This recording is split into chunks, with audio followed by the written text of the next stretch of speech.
Treat yourselves to some D&D. Hell Oh, yeah. it's D&D time after, I don't know how long we have been away, but it's been a number of weeks. Let's not think about how long it's been, or we'll all Oh, cry. how hot it Yeah. is. Because Brief hiatus, we'll call it that. we'll, we'll all melt otherwise. An Anyway, unplanned hiatus. indubitably. So, to catch you all back up and remind myself as much as you guys as to where you are, you guys are all searching in the mountains. It would help if I moved my version of the map to actually focus on the bit of the world you're in. You guys are in the mountains searching for the laboratory of the mythical crafter known as Bella Olu. Are we? Yes. Yes. Good. That much I You do. had previously left the dwarven city of Garnenheim, where some of the rescued councillors were. A new council meeting was being arranged through a set of magical mirrors this time to try and make it a little bit more secure rather than a face-to-face meeting. But Pussies. in the meantime, and that is happening in a couple of weeks from now, you've got a bit of time beforehand. Specifically. I will look up the exact date at some point in the future, so you know exactly how much time you've got. But you guys decided you had enough time to head back out to the mountains. You had a previous look before. You'd hired a guide well, not a guide per se, more of a consultant, so that if you found the lab of Bellaraloon, you had an artificer with you who could tell you more about potentially how things work there. Because the legend said it was less like a traditional forge, so you thought a consultant. You hired a consultant, and in the intervening time between your first look and when you had to deal with the council, they had gone off on their own to continue the search, having enjoyed the adventuring life that you introduced them to.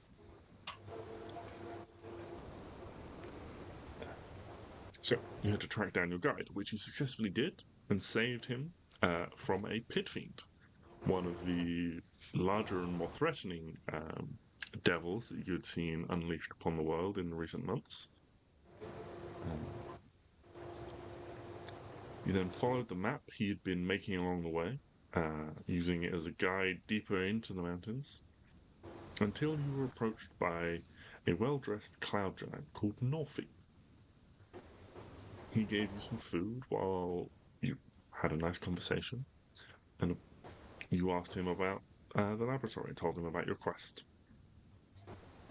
He also provided some basic introductions to giant society and the hierarchical structures based on giant types and the challenges giants give to one another to prove their superior strength and skill over their rivals.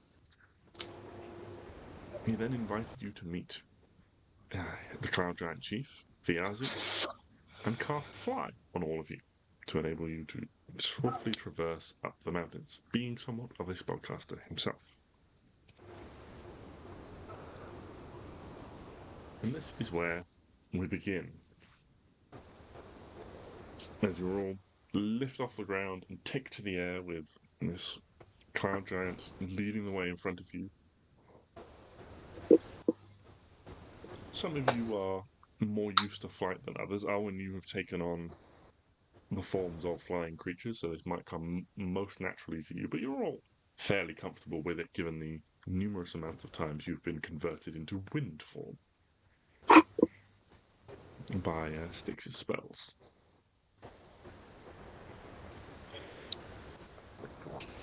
And so you take to the air.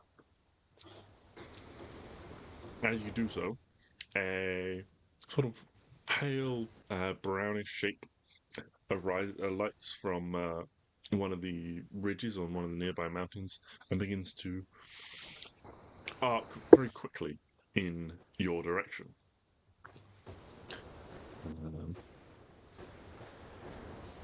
Northy kind of looks around and a delighted expression crosses his eyes, and he puts two fingers to his lips and whistles very loudly. And as he does so, you see this brown shape begin to veer in the air and streak in your direction. You realise this is Put some clothes on.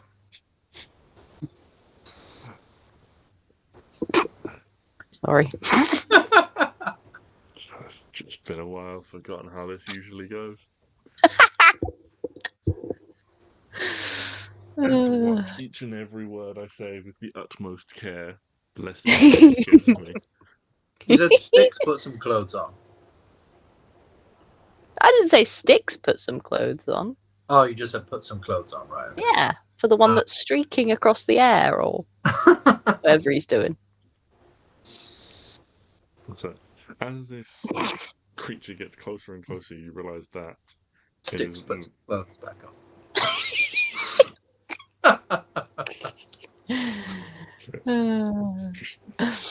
Cannot.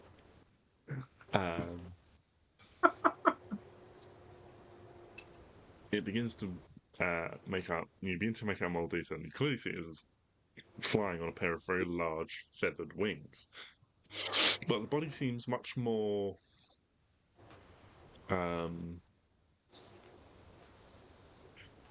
condensed, much larger than that of any bird or anything like that.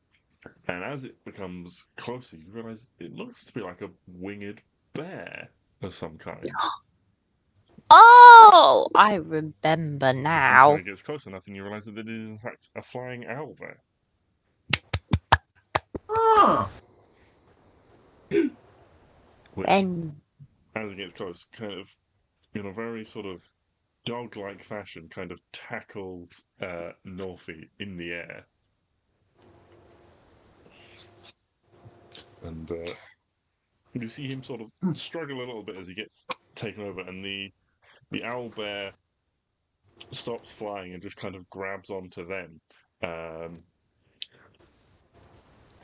And he's sort of struggling with the weight of this. He's sort of been bowled over, and his magic is now the only thing sustaining the two creatures' flight. Guess you could say he gave him a bear hug.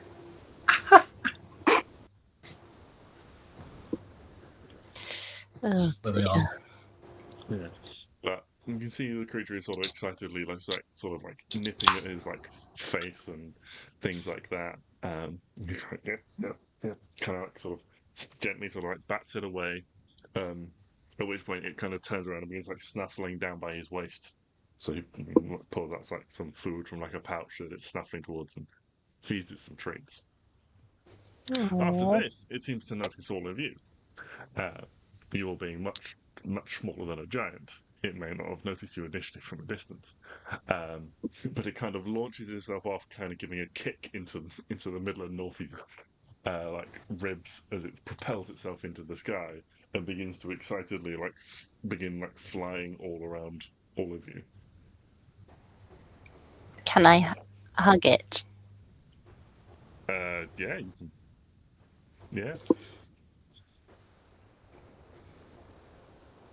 Wait, I can make it's friendly. It is friendly to me anyway. Yes. His friend. It is friend and friend shaped, right? Yeah. Good.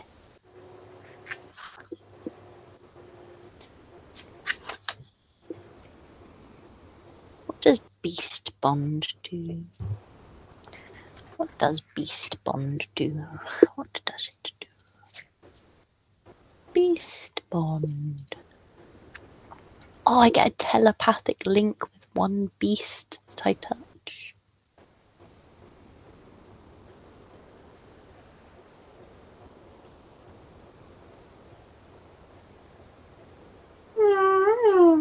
Cute.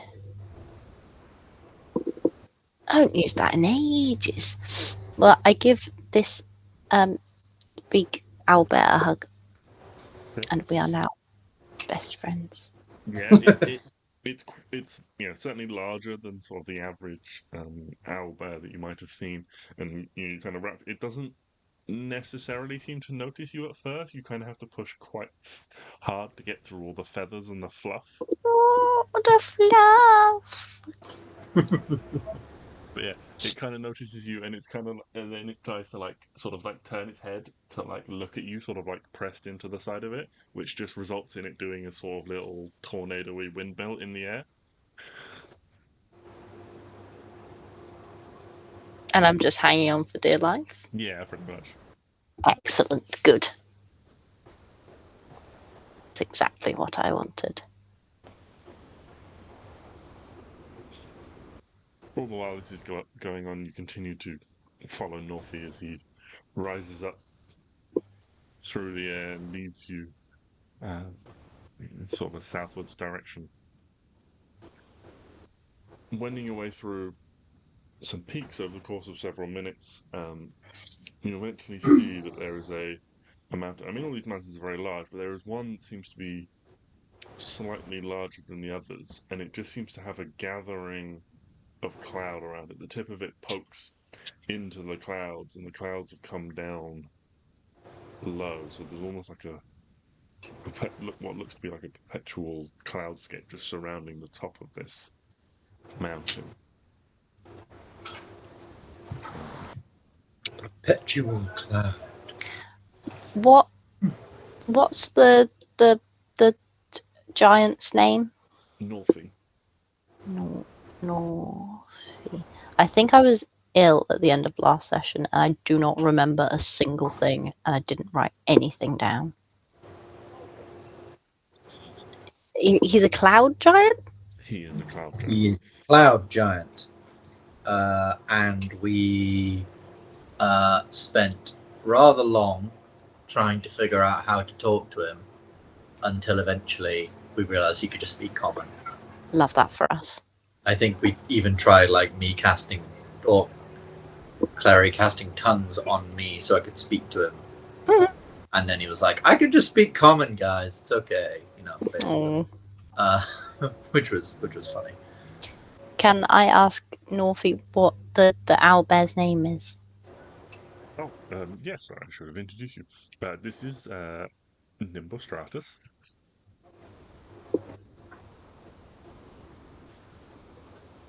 I'm gonna cry. I love him. Nimbostratus. Nice. Good name. It's Cloud. How old is he? Well, she is about. Oh, I'm so 18 sorry. months. She's a baby.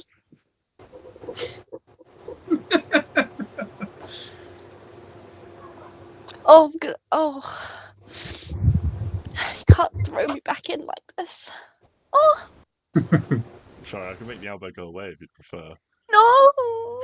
Don't. I'll cry even more. Yeah, you slowly move through the air towards this big bank of cloud.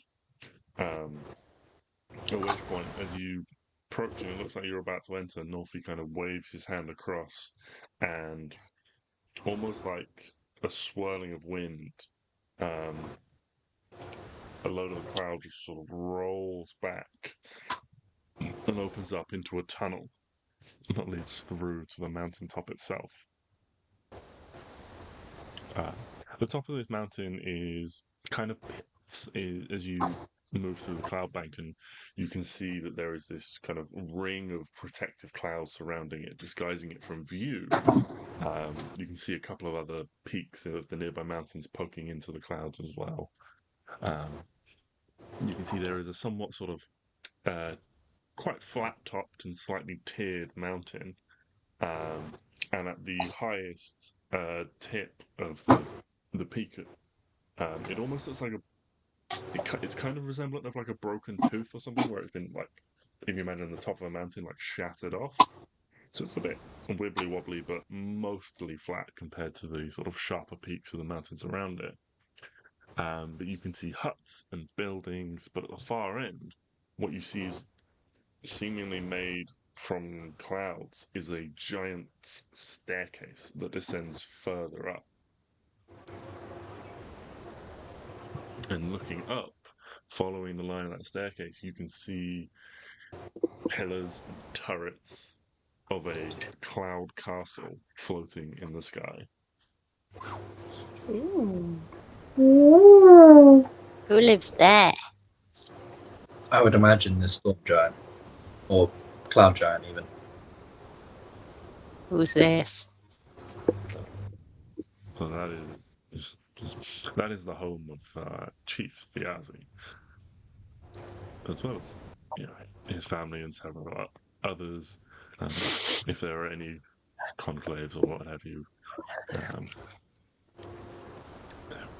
it may look large to you, but it is quite small by our standards.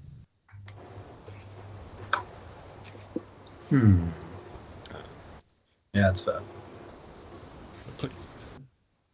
This way, we cannot approach by the air through these arcane means. We must ascend the stairs. Ooh. And he kind of guides you down to a light. Not so much on, like, it's not so much a gate on the city, it's kind of just two large stone pillars. Kind of, there's no wall or anything, but they do look, no gate, no like crossbeam, it's just two large pillars, but they clearly mark the entrance to the village.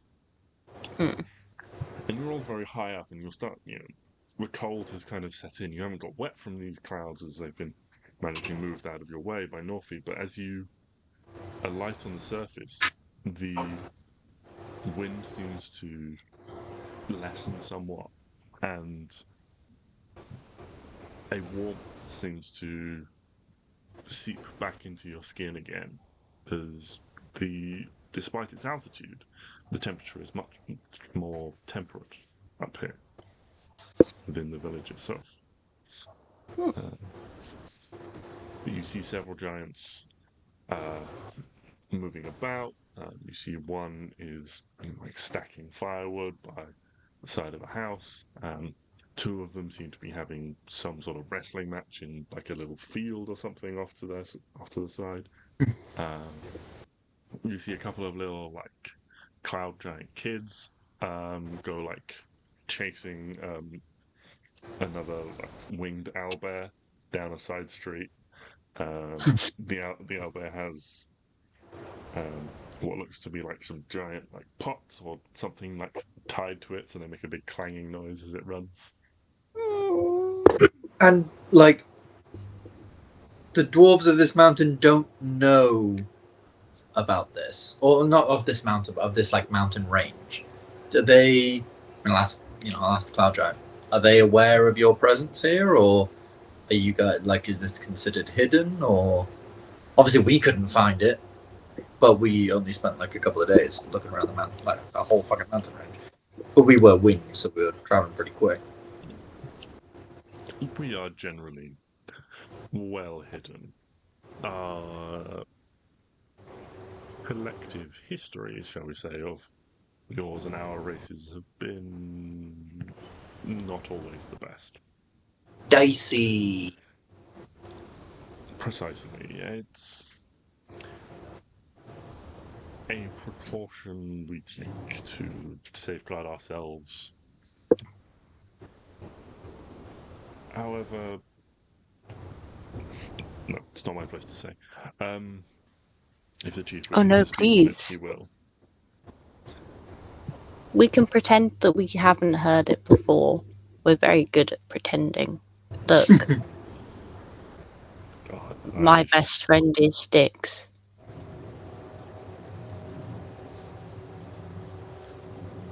Oh! That was just mean. I'm just hurt. That's sad. It's okay, you're my second best friend. Okay, you know what, I'll tell that. Cool. To be fair, I can't argue. My best friend's made of wood. So, I point over at Elvis, who I remember I summoned before. He's just like, grrr. That's lovely. Very tuneful. This whole time, I know like we've been given the power of flight, but I have been on Elvis, who has also been given the power of flight. So he's probably freaking the fuck out because obviously, he can fly with his wings, But he's not using them. but he's not using them. He's just sort of floating around the place. He's going to try and do that later on and be humbled quite quickly. Yeah, probably. It's going to be Fall unharmed. hilarious. Yeah, basically. It'll be funny though, because It will. wings. Anyway, continue. So, yes. But yeah, you continue making your way through the village. Led by Northie, you see various other giants and things like that. You see a building that seems to have like a large sort of like column of like quite black smoke rising from it. But you can there's a large pair of like huge. I mean, these will be like almost like castle doors to you guys, but for a cloud giant, they're just large double doors that have been thrown open, and the ruddy glow of a forge is sort of emanating out and things like that. As you walk past, like several giants like raise hands or call out greetings in giantish to Northie. They seem to point at you and ask questions, and he answers them back in giantish. But yeah, and it doesn't take too long. The village is not massive. You imagine there's, whereas there's probably less giants here than in your average humanoid human settlement. But you find yourselves at the foot of this giant staircase. It is in all sense of the word, the steps themselves are maybe 18 inches or like 2 foot individually, so they're large steps. Like each step up is going to be a climb. Working those quads. Yeah, absolutely. And knees just destroyed. They are wide and they are grand and they extend up. And as you look up, you can see almost like wisps of cloud being pulled off them and sort of pulled away by the wind of the upper atmosphere. Ooh. But Northie begins. He just carries on. He just begins to climb.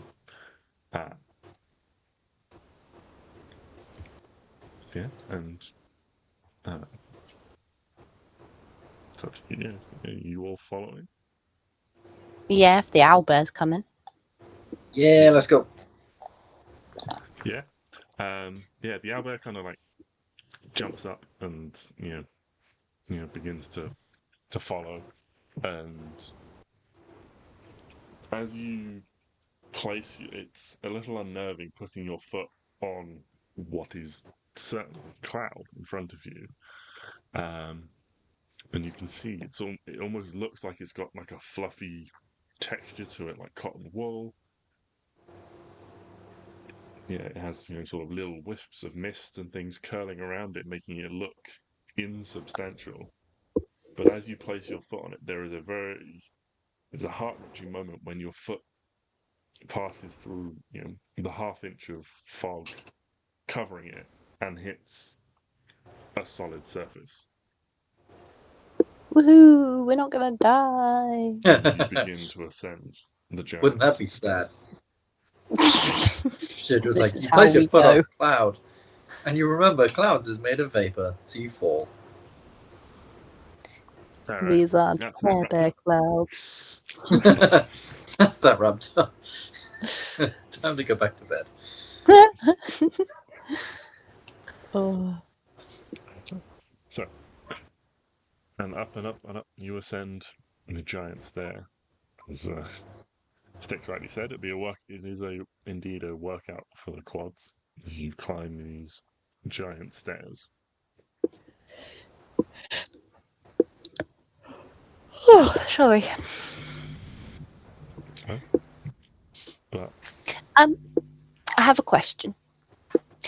Does the owlbear does the owlbear notice Hugo? I mean, yes, it would certainly have noticed Hugo. Would they be playing? They probably would have on the flight towards it, but you can see they are like quite well trained, and certainly on this Oh, this staircase, they seem to be relatively being good. like, yeah, they are. You know, they have maintained a good like heel position beside Northie.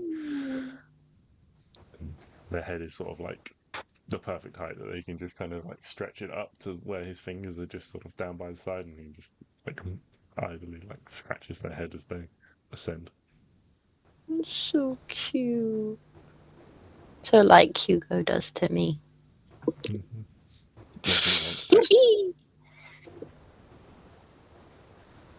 When Arwen isn't forcing her hand on him.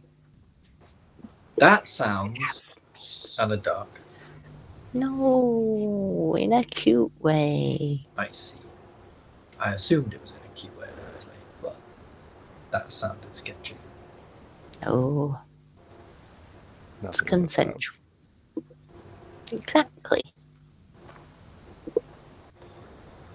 They all say. Onward! Indeed, you continue to ascend up. It is a very difficult climb due to the nature of these giant stairs, but you do ascend, and step by step you slowly rise. If any of you were to look over to the sides or down, you would potentially get dizzy at the startling distance you have risen, higher than any of you have ever flown before. But you rise up into the clouds, short of breath, not just from the exertion, but also from the atmosphere, as the air does thin at heights such as these. But eventually, somewhat tired and from this climb, you find yourselves at an arched entrance to a great courtyard. This would be the equivalent of a mighty gate of any human, dwarf, or elven settlement, but for a giant, it is maybe slightly above average as Northeast strolls through and I've seen bigger. Just kind of ambles around freely. Kind of rushes ahead sort of into the courtyard and begins to like sniff around and things like that as he leads you all through and into the little keep proper.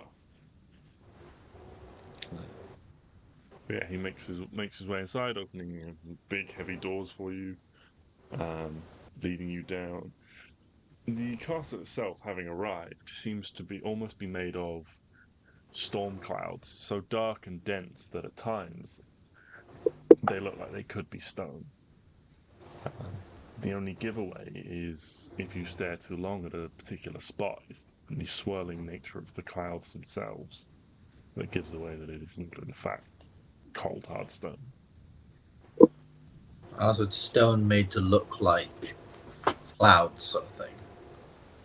No, it's the other way around. They are still clouds. They are dark and grey, and they swirl very slowly. So if you stare, but by staring at them, you can see the swirl of the clouds themselves, where they are magically held by whatever magic forces them into this shape and gives them that solidity to walk upon. I think Stix is like, he's still kind of like confused because obviously, you know, it's all clouds. So I think just at all times he's got like one hand on or near Elvis just in case he just falls through one bit, you know. Like, do our feet like disappear into like the floor? So there's like a a very slight like vaporous covering of things. Like if you ran your hand along the wall, it would almost be like swirl it. That layer would like sort of swirl along behind, cling. Like there's like liquid nitrogen sort of on the floor. Yes, very much like that. Yeah. Stix is like constantly just sort of like very near Elvis, just in case he falls. He feels like he's gonna through at some point if he says something wrong. Just open the floor. Yeah, like a trap that door. could very well be a very good power for these things. I don't fucking know. That's kind of cool. I want to be able to do that. That would be sick, actually. Just like anywhere, do a Jabba the Hutt. You know, Yeah. fucking open the floor, bye bye. But instead of a rancor, it's 3,000 feet of nothing, and Yes. it's flat. That would have been more effective. Yeah. More things would have died that way. Yeah. But yes. Yeah. So, but you enter this and you can see it's very well decorated. You can see hanging on the walls there are ornately covered tapestries. There are plush sort of like sofas and little like seats and things. There are all different styles of maybe sort of like art and statuary and things like that. Lots of history here. And anyone with a distinctive understanding, anyone with extensive understanding of history will be able to see that there is a variety of art styles here. There's sort of a human style, an elven style, a dwarven style, in different pieces. There are pieces from different time periods. It's a great collection of bits of finery, essentially, bits of decoration that give the whole place kind of a very warm feeling, and again, kind of cover up the fact there is a Stix. You might feel a little bit more comfortable as there is a an ornate carpet that runs down the center of this corridor, laid atop the stone clouds. Immediately stands on it. Just sort of walk up to it, hold the corner, check it's not some kind of flying carpet or something. No. Good. It's like a very long rug. So like at the edges of there's maybe like 2 feet at the edges of the thing where you can still see the cloud, but like a big section of the middle all the way down the corridor is just this ornate rug. Oh, okay. Interesting. Yeah, and you make your way. Northie continues to lead you, and you make your way inside. It leads you in short order to a beautifully carved door. It is richly inlaid with what's it called? What's it called when you inlay? It's not metal. It's not metal inlay. There's a specific name when you inlay things like pearl, I think, into a surface. Embed or bejewel? Not sure, but it is inlaid with like an ornate. It looks to be like a mother of pearl, like carving inlaid into the. And it looks like wood. Certain things, like the doors and things, the bits of furniture.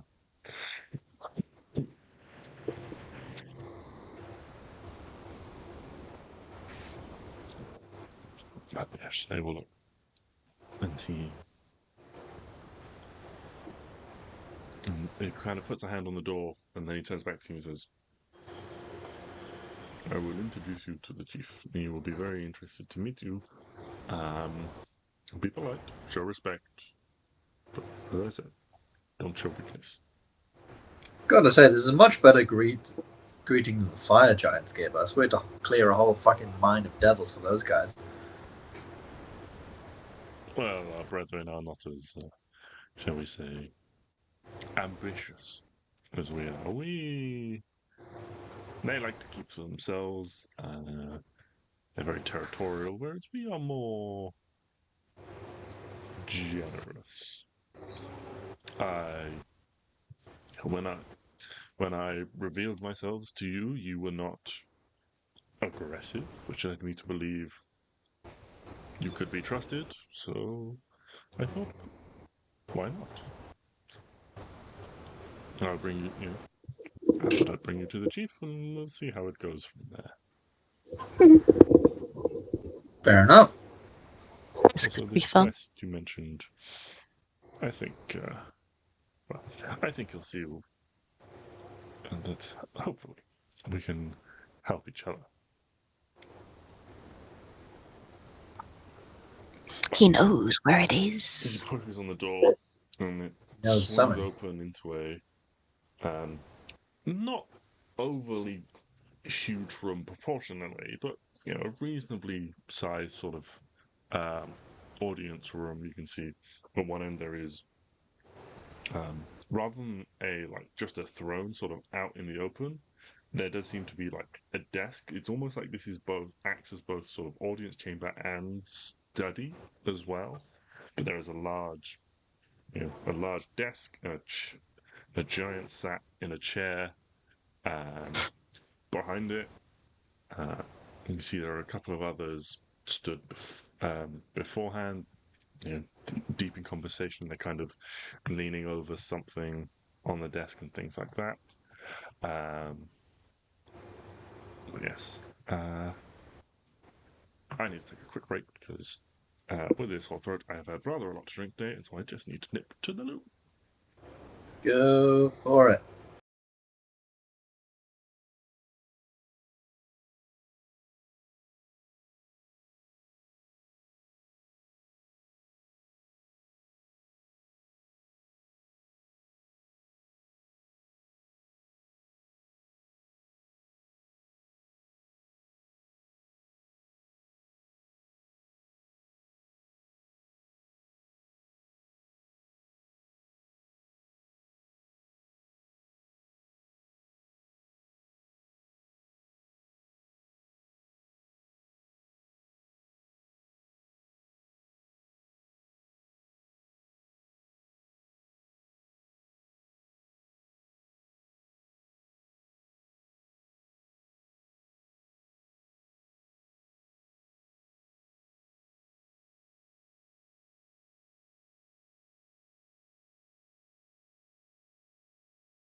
Sorry about that.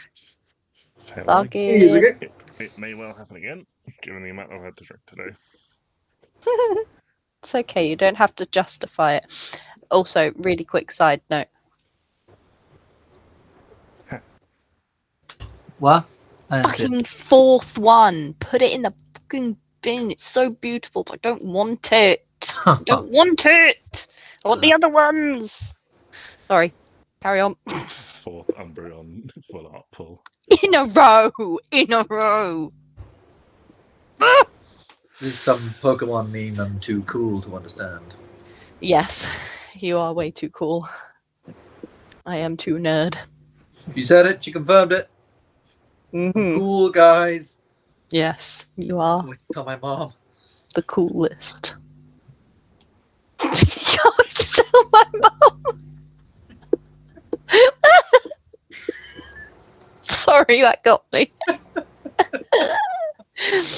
Oh dear. I remember one day, right? Small side. I literally came home from school one day, right? And I was just like, my parents picked me up. I was talking with my friend Sam Lawrence about some gaming Assassin's Creed nonsense, and my dad overheard because I hadn't seen him yet. Saw him, got in the car, went home. He was like, "So Ben, and this is fairly early in school." And he was like, "Oh, so Ben, how's school going and stuff?" He's like, "So, do you have many friends? Many people was like, "Yeah, I think I'm considered quite cool." And he just laughed, like straight up laughed. My father had no faith in me being cool. This fucking skinny ass kid with Amazing. a fucking military buzz cut.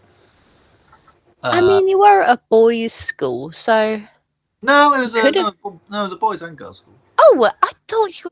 Why did I think it was just a boys' school? No, it was a boarding school, but it had boys and girls. We were just split into boys and girls' houses. So it was 5 houses. Oh, maybe For the that's. boys, it was St. David's, which is the one I was at, Probably Orchard what I and was thinking. Schoolhouse, and then for the girls, there was De Winton and Donaldson's. De Winton was where my sister went. That's probably what I was thinking then. But no, it was cool. No. Yeah, Fair my father enough. had faith in me. Anyway, continue. You enter this very lavish audience room, but it again, lots of beautiful things hanging on the walls and beautiful pieces of furniture and things like that. There is these, kind of 2 giants before this desk and 1 behind, and they all look up and kind of turn in your direction as you enter. And you can see one of the giants before the desk is a little bit more sort of military dressed. They have a suit of kind of scale armor on. They've got a helm that's like tucked under one shoulder, probably the equivalent of a giant's short sword at their waist. The scythe for us. Pardon? I was going to say it's a scythe, but that's a complete wrong shape. It's a not very short sword for us. The very, very long sword. Very, very long sword. But yeah, the other is, looks to be more traditionally magical, more in keeping with what you've seen, arcanists and wizards and things like that, where you've got like a set of robes. You can see, similar to what some wizards carry, there is a large book in like a pouch on their belt and things like that. And then behind the desk, still sat down, you can see there is a very broad-chested figure. They seem to be wearing a coat of some kind of very dark fur, sort of like with trimmed around the collar,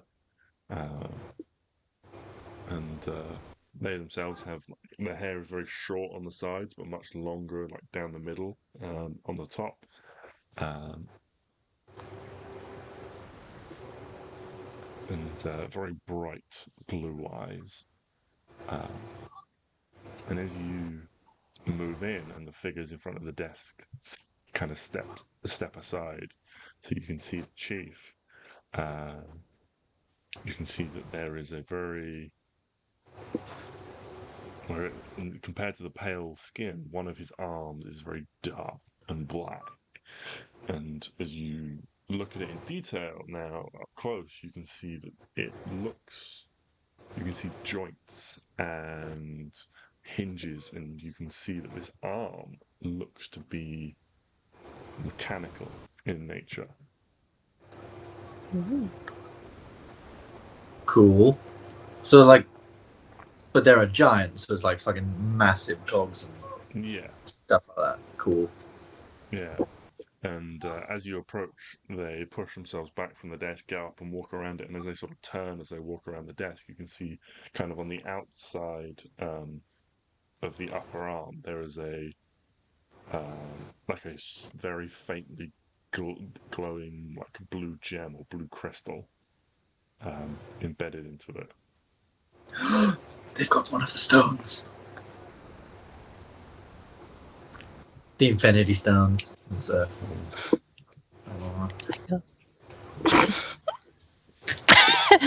Nerd. But I got it, so No, nerd. he's really cool, remember? He Fuck is yeah. really cool. I told my mom now. Can't take back. No takesies backsies. I can fully imagine Stix like specifically going to a store to get a sending scroll to just message Amaris and be like, "Hi, yeah, apparently I'm cool now, so." Whoop whoop. Stix, I've magically enchanted this piece of paper to tell you that you're cool at all times.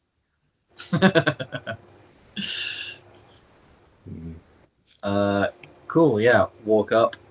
Does he introduce us, or has he sort of left it up to us to introduce ourselves? Yeah, so Northie steps forwards and is like, my chief, I encountered some travelers who I think would be interesting for you to speak with. And the chief kind of looks you over and goes, oh, very well. I have always trusted your guidance, Northie.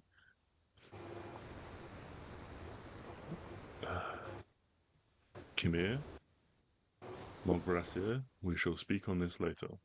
And they both kind of like incline their heads and give short bows, and begin to make their way out of the room, closing the doors with a gentle thump behind them as they leave. Chief looks at you and says, well, welcome, travellers. Hello. If he has not introduced me, I am Chief Thiazi of this sect of cloud giants. What brings you to this remote portion of the world? Hello. We are the Fellowship of Aegis. Stix, Arwen, Klari, Elvis, Hugo, Professor, Sprigham. That's it. Strigham. Every time. I don't know why. It's because he's a gnome. And I'm like, yeah, I don't know. I have no idea why. Strigham. We are here because we are searching for a forge, a very powerful, legendary forge that we, long story short, we need to save the world, basically. Don't want to put too fine a point on it. Yeah, we're kind of a big deal. Yeah, it is kind of a big deal, and also the fucking laptop's just shut down. Okay, great. So no access to my character sheet, but yeah, we need a forge because I don't know if you're aware of what's going on in the rest of Kavran, but there is a man or a demon guy named Balsam who is taking an army of essentially undead and stuff and rampaging through trying to build his own army so that he can go invade hell or some bullshit. We are trying to stop him, but in order to stop him, we need a weapon that can cut through the fabric of reality into magic itself and sever his ties with his magic, or the thing that gives him magic, basically. And we've done a lot of research, we've been around in a lot of places, we've collected all sorts of stuff for this weapon, like, fucking eyes of beholder and other things that we needed. It was a metal or some such. We needed some kind of metal. I can't quite remember. We needed stuff, and now we are here to finally create this sword. We've heard this sword was beneath where giants live. You're a bunch of giants. I see you have a cogwork arm there. Very nice, by the way. Really cool. Loving that look for you. We were wondering if there was any such legendary forge near here and if we may use it.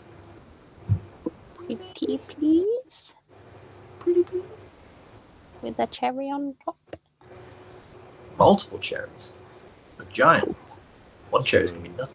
The chief, has been sort of looking, staring down at you, listening to this quite intensely, and kind of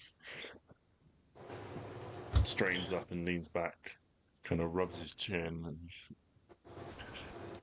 looks quite intently at Northy, and you see kind of a look pass between them.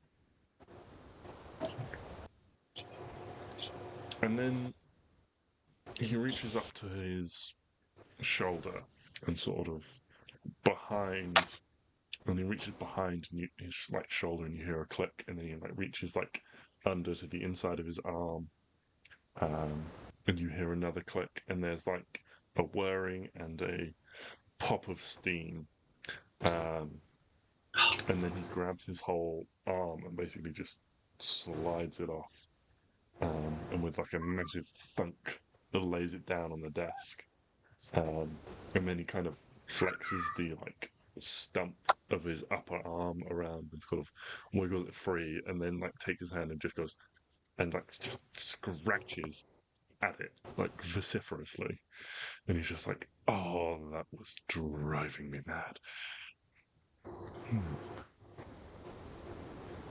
Well, first of all, to properly welcome you all to my hall, I'd like to give you a gift.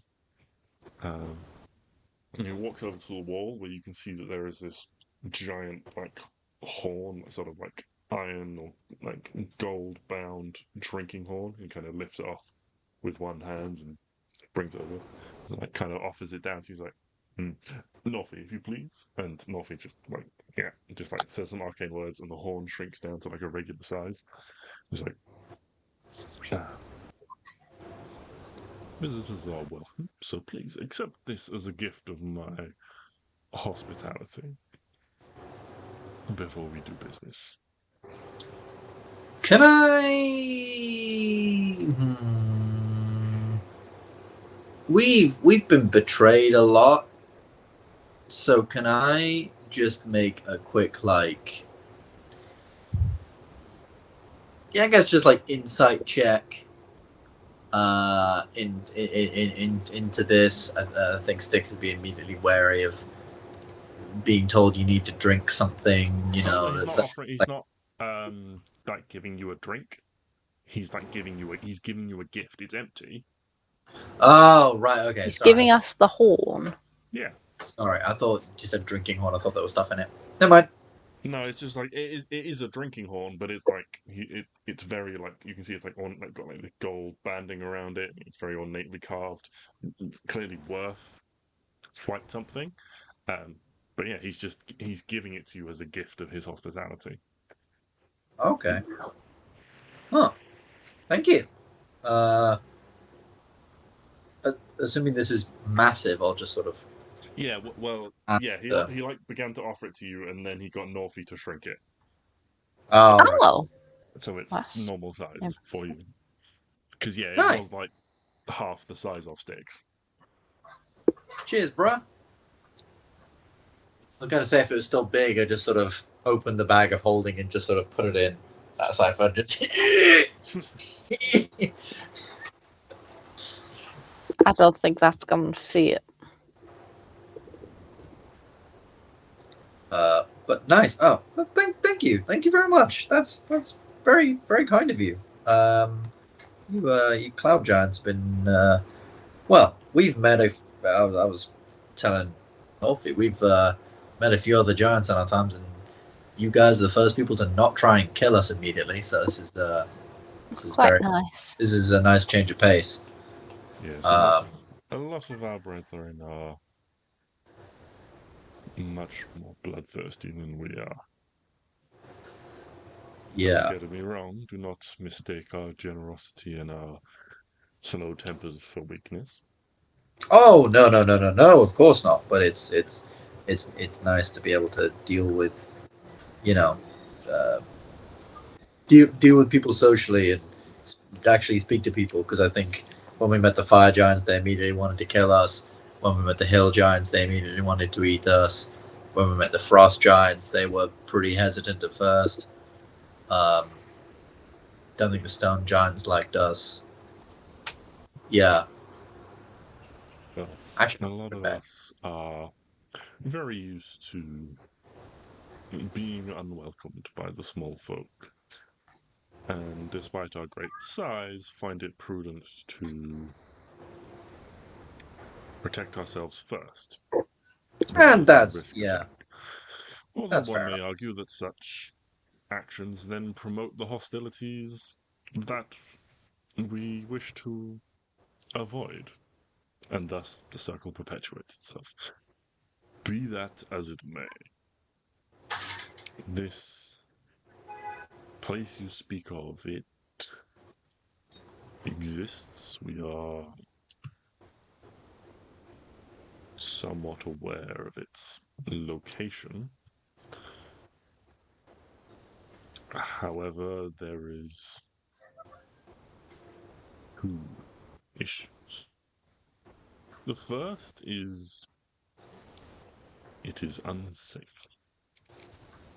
It is not a place we used to frequent regularly, but it is a place where certain artifacts and certain relics came from.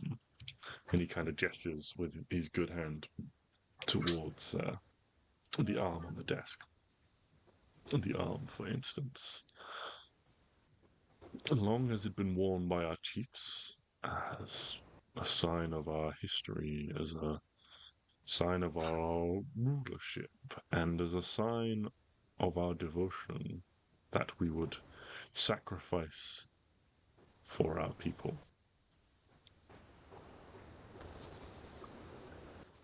However,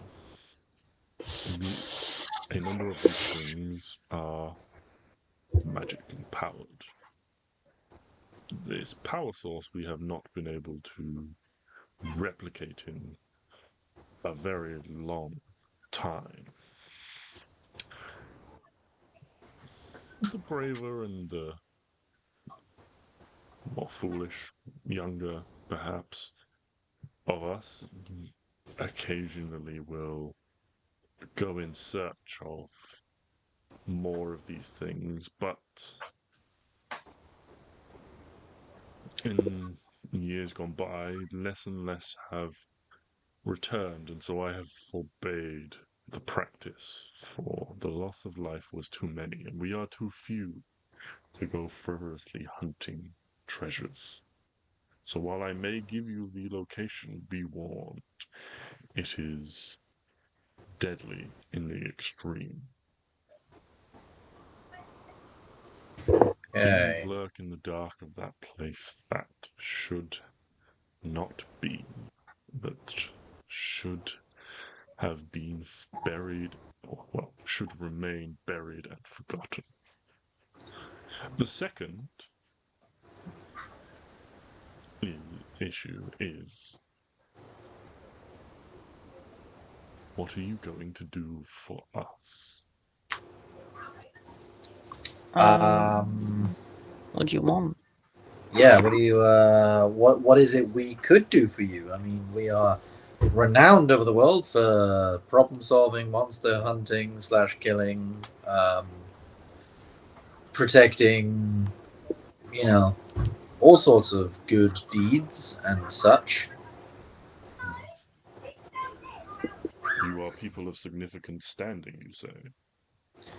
Um, somewhat. Hell yeah. We have been known to parlay with council folk, even save council folk in recent in recent events.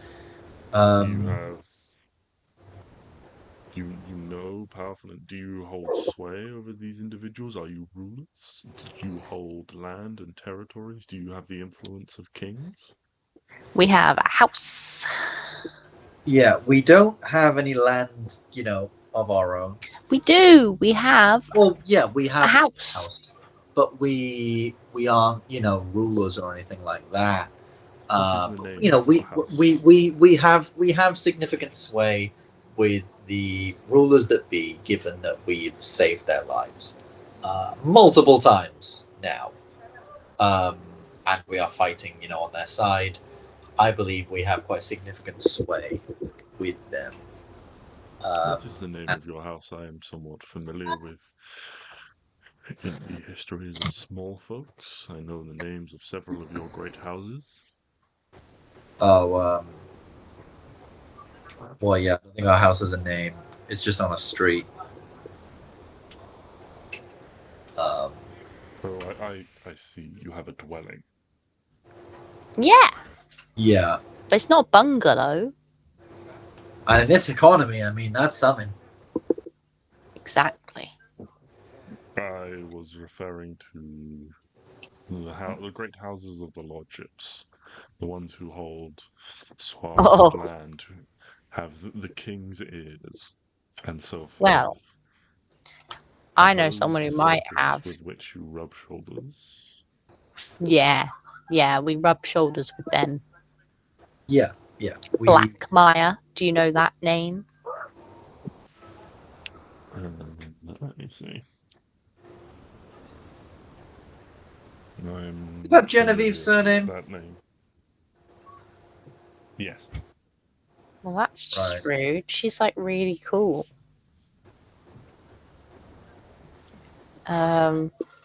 What about Stix? What's your real life last name? Uh, Yeah, he's forgotten. Good. Okay, hold on. I actually have. What the fuck? It should be on my character sheet somewhere. Oh, I do have. Fuck! It doesn't say! I do. Hold on. I'm getting there. I should have written that down. I'm sure I have it somewhere. That's when we bought a house. That's Neo. That's. Oh, we met Thalmiel Glace ages ago. Lol.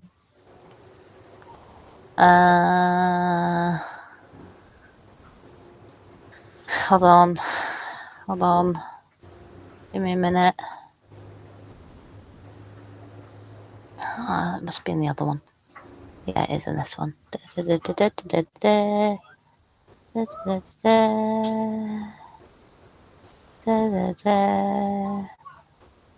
Law.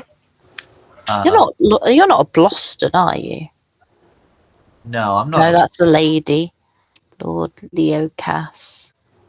Oh, That's I what I've had it got. on the sheet, but it's got rid of it. The fuck? Where's the bit where I put this is Stix's name? What the fuck? I definitely wrote it down. This is awful. Oh no! Oh! I think I have it actually on my notes in my thing. It is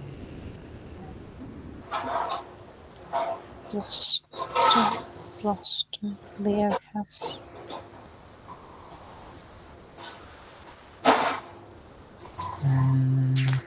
Fucking hell. I search. My headphones are dying. Bob.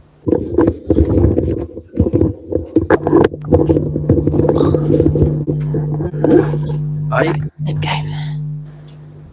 Gotta be in my iPad notes. It's in my notes somewhere. Find in notes. Stix. This is big. Alright, wait, Kavran. Driftfiths. Griffiths? That sounds somewhat memorable. You're Norral. I might be Norral. Yes, Drithis, yes. There you go. Got there eventually. I just found that as well. And my father's name is Leogas, and my mother's name was Mary. Mary. My brother's name is Genverin. Yeah, and he's a twat, Yeah. I think. I can't remember really. I still remember when he was like around in town, and I like decided We not stole to buy. one of his shoes from his Yeah. house. And he was like looking for me, and ever since then I've been thinking, oh, I kind of wish I'd spoken to him just to see what he wanted. But And instead we just stole his shoes. yeah, instead we just kind of stole his shoe. Oh well. Fun. Anyway, what about the whatever we just said? After all this work, he's like, no, I don't know them. Probably. Griffith? Yeah, that one. Well, I'll put this question to you, Stix. Do you think your family would have been one of the great houses? Probably not. No, I think my family is like very much. They think they're the shit and they're not. Not to make it too topical, but very much like the sort of rich sort of people of today, where Stix's dad, or one of Stix's dad's dad started a business, and that spiraled and got really, really big, and that's how Stix's dad is so rich, and that his richness basically made him influential and therefore a councilman. Stix's dad is new money. He's not old money. Yeah. Oh, I love a bit of new money. New money. Yeah. Or at least like new money in terms of like the world and everything, but it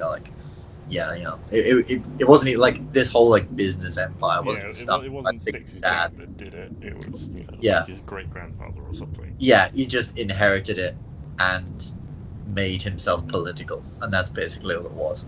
Yeah. Like a few certain people. Anyway.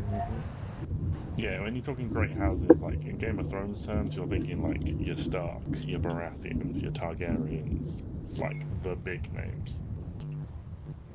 The big hitters. Well, I don't know anyone. What about? Oh, the fucking. Excuse me. Cool. The fucking Dwarven people. Yeah, we know the dwarf. Yeah, we'll just like king. list off all the council members and say, yeah, we're like in with these houses. And all in of like, what about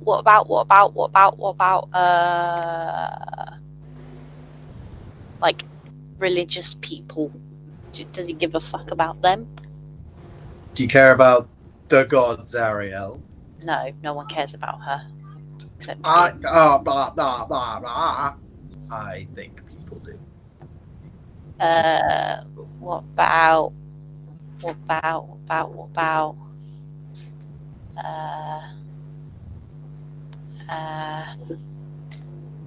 Lady Verona?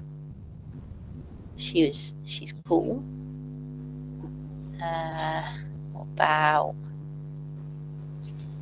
some random lords and ladies that we would have listed? Yeah, we have bottom line, we have influence in the modern world, Alcinda Farsight. Or Helga. Helga. I'm not familiar with most of these names. Fuck about Helga, but I liked her. I must say, I must admit, my knowledge of who currently sits on thrones and controls lands is scant. It is mostly those of history that have. What about Neo Aegis? The Aegis family. Either way, it does not matter. What about balsamic vinegar? What I would like. He doesn't know anyone. Is how much do you know of giant culture? Of He's our very- ways and our hierarchies? We've been taught a little bit by the fire giants, and I believe I rolled pretty well to understand it a while back. That's why I was sort of being the party rep with the giants. So I think Stix knows it somewhat.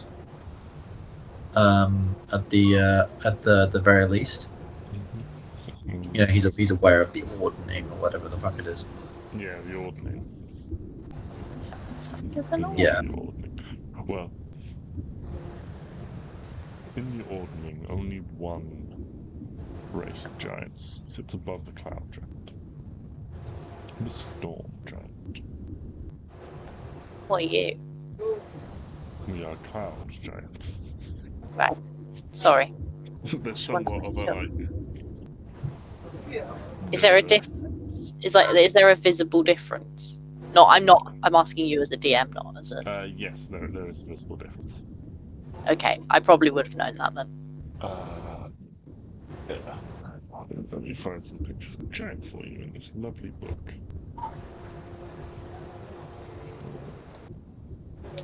You wear jeans? He wears jeans. No, I said you are genies. Oh. So, I mean, there's not a massive difference in fairness looking at the pictures, but that's a cloud giant. And Yeah, they could have picked more different forms of giant, couldn't that they? one with the sword is a storm giant. Oh, to be fair, they do look very similar. They do look quite similar.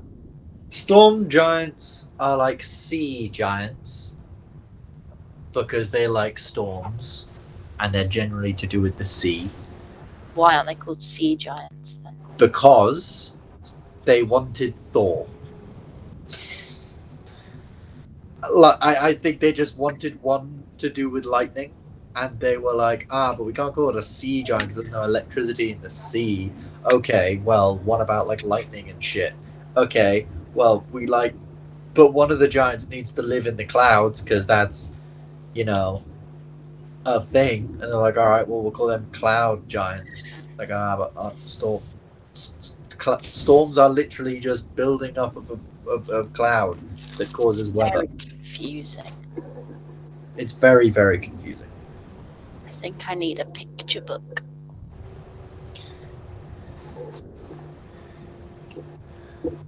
We'll get Arwen a creature picture book. You know what? We'll buy Arwen the monster manual. Nice.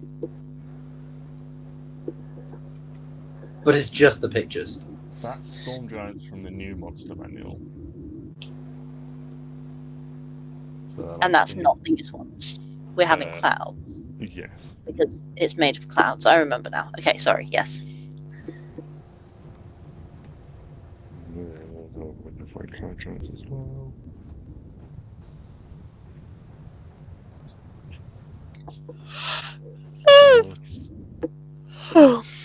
And then those are cloud giants in the new monster manual. Yeah, they still look the fucking same. They are very similar.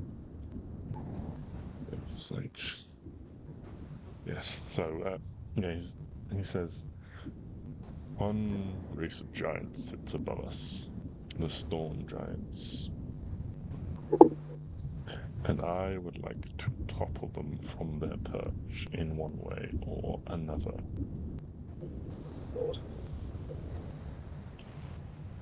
Okay.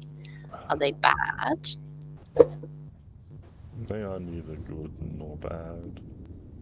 They just are.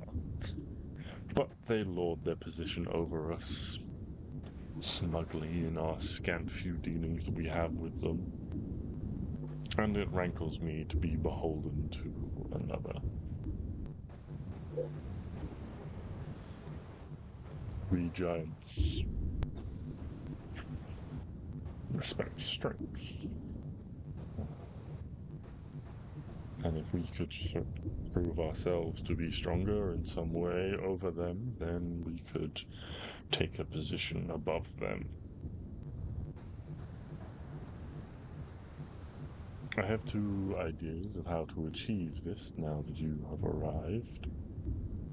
One would be an assassination. Oh, of all of them? No, not a genocide. I was going to say, that's definitely a war crime. Yeah, and that sounds like something we're not. We're not into genocide here at No, such a thing would not be, well, aside from being nigh on impossible, would be not something I would consider. No, I am talking about a focused, politically motivated strike against 2 individuals to unsettle the balance of power within their communities and open them up to an opportunity to be ruled over. Okay.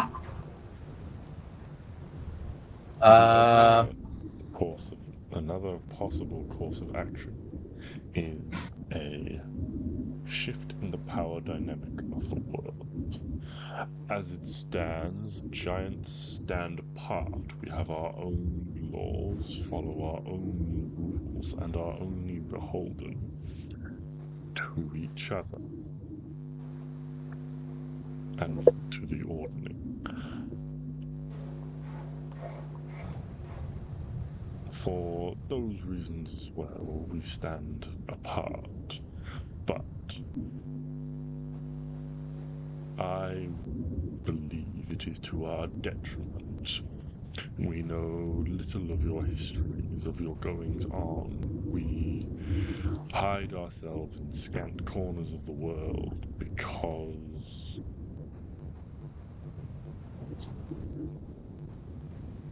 if we were to openly oppose you, try to install ourselves in a corner of what the little folk deem to be their world, you would swarm over us like so many biting ants until we were forced to retreat once more.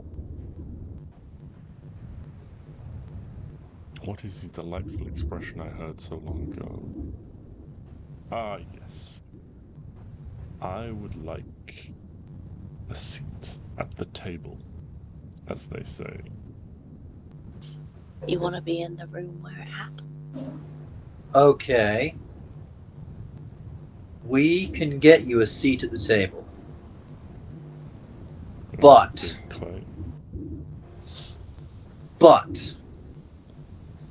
in order to do that, you're going to need to help us. As I said before, well, here's the idea I have for this. As I said before, our world is being invaded. You know, we're being attacked. There have been some betrayals by the little folk, by certain members of the council amongst the little folk, and our strength has been quite heavily impacted. However, we definitely believe we can win, should we be able to take out this leader. We have sway amongst this council. As I said, we've saved their lives, we've protected them, we've done everything for them of recent time. Literally saved their lives. I believe if you were to stand with us, with them, against this force, and allow us into this place to forge this weapon, I truly believe that someone as powerful and wise as you could be allowed some form of, as you say, seat at the table. Now, the way Kavran works is obviously it works based on, the many races. But I think someone like you having an outside view at this table, particularly now when we so desperately need allies. Yeah, you could there's definitely space for a seat there. I mean, who have we lost so far? We've lost the elves, and we've lost some of the humans. And Like dead? No, like we've been betrayed by my dad and Hold on. the other lady. No, it might just be the elves. It was just your dad. Yeah. The So- other. Stix's father was a co-conspirator in the betrayal, Yeah. and he made that clear. What anyone else has decided to do since then, you don't know. Yeah. Only one of the councillors actually died, but the tieflings have gone missing because they were not able to be rescued. Yeah. Well, that's because they pretended to be not them and pissed off. Yeah. Even though they knew who we were, and I don't know why they didn't just. Even though one of them was on our side, so I don't know why they didn't. It's very fucking confusing. Either way, our forces, our stature against this major threat has been weakened. Therefore, I believe space has been opened up for someone willing to fight for this world. Because, let me fucking tell you, Balsam's going to come for everybody. Whatever is coming, whether it's Balsam or the person he's been after, this Zuriel or whatever the fuck. That chained, what was it? No. We don't know Zuriel, but the chained devil, that chained person that we know Balsam is fucking worshipping over and wants to free. Or I think he knows Zariel. I think it's come up. Yeah. Zariel, yeah. Because we've had the whole Zariel thing the whole time. Yes. Oh, yeah. Because when we went to that place, we found that big sort of engraving image of the chained devil lady and that whole thing. Yes, we found that out. So they're going to come for everything, which will probably include you at some point. We have had agreements from the giants, fire giants, for example. They've said they might help, but I believe if you were to come as not just a show of muscular force, but diplomatic aid as well, if you were just to come and lend your strength as well as your mind, I think personally, I think we're at such a point now where any ally is needed, and they'd welcome you with open arms. And if you were very, very useful to them, and we can help, talk with them and talk you into this position, I definitely think that'd be worth a seat at the table. We can get you the interview, basically, and we can help influence the decision of maybe you having a somewhat seat at this table, perhaps. If you are agreeable to those terms, then it sounds like we can reach an accord easily. Absolutely. But Let I'd us like to make it clear, this is not an alliance that we are proposing. This is a joining.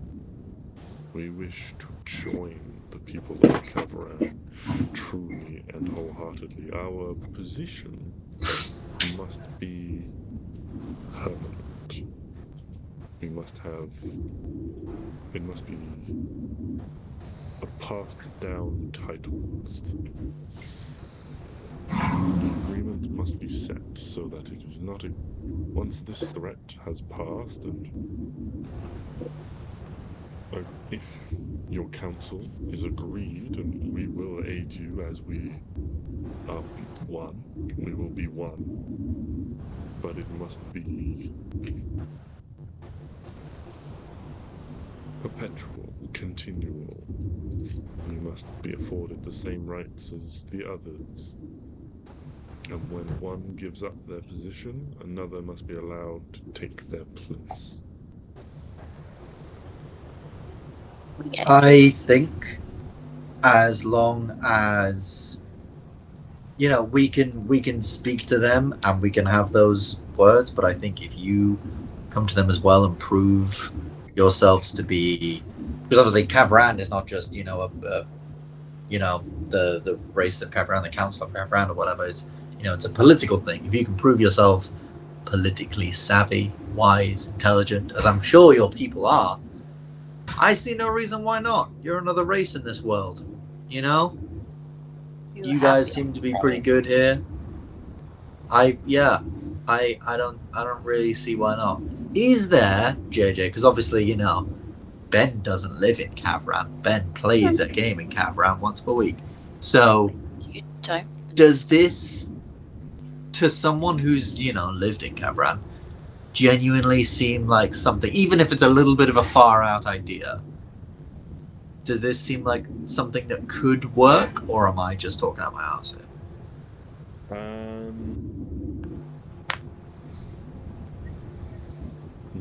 Trying to think, how politically savvy is Stix in general?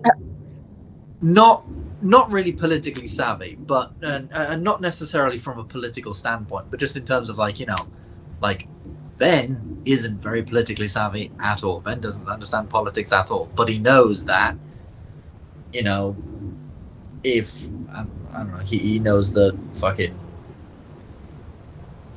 I don't know, bad example, but like from the perspective of maybe just everyday life, not necessarily politically, but from the perspective of everyday life, could these giants be integrated into Kavran from the perspective of an average person? Because we've been to many cities, we've seen many people where they live.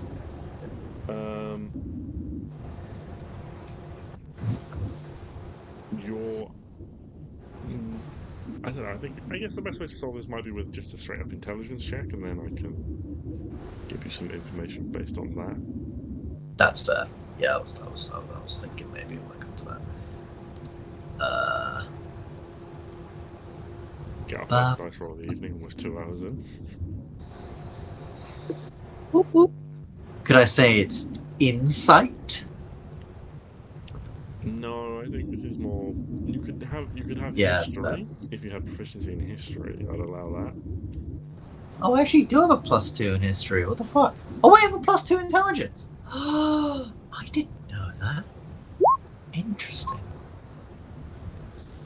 That's an 18. Oh. I see. Okay, yeah. You think it occurs to you the most difficult thing will be because you know that while there is a council that helps decide things, there are also individual kingdoms and regions. Like the elves have their own regions, they have their own ruler in it. For certain things they bow to the council. The council is mainly for dealing with disputes between factions.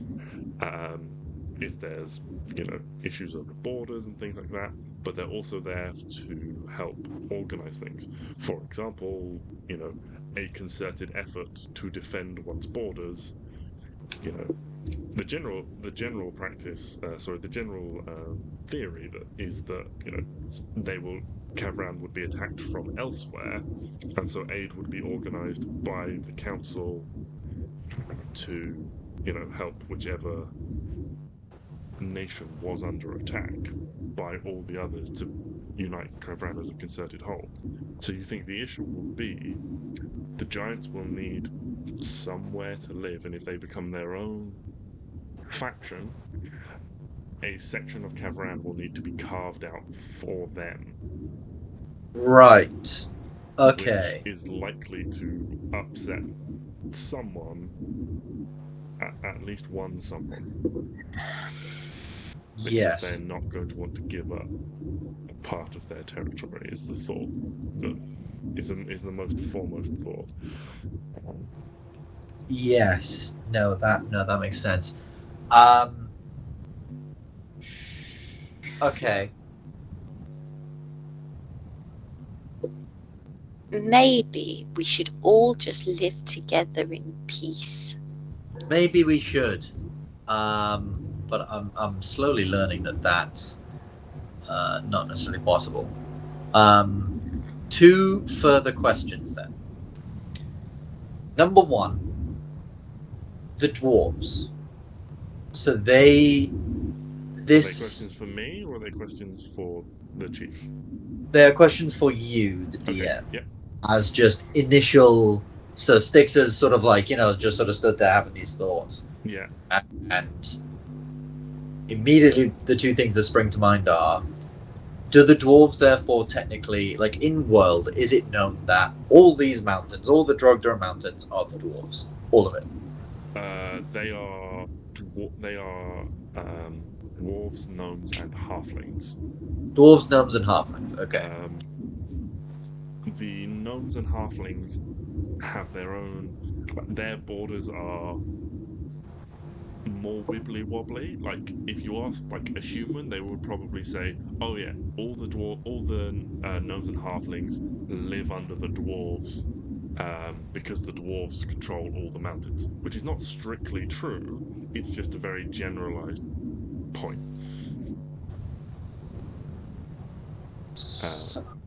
Partially true from a certain point of view. Yeah.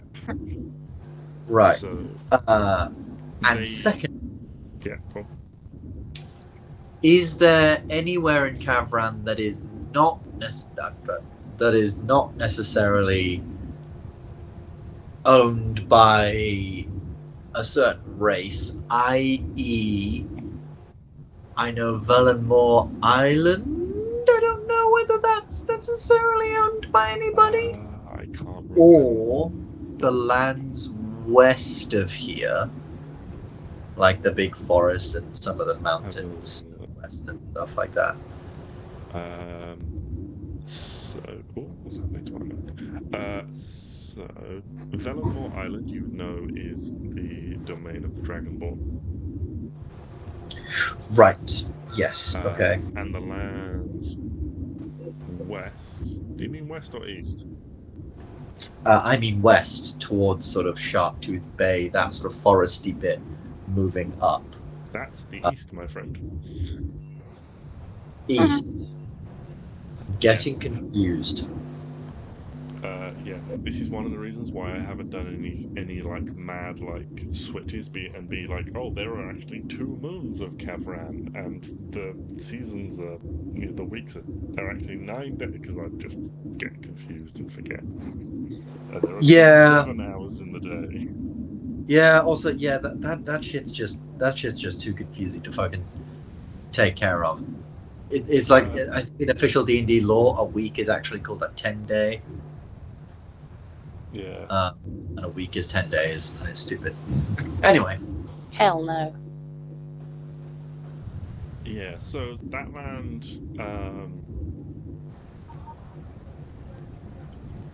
that land is, again, it's the same sort of like general conception of, well, no one really lives over there, so it belongs to the dwarves.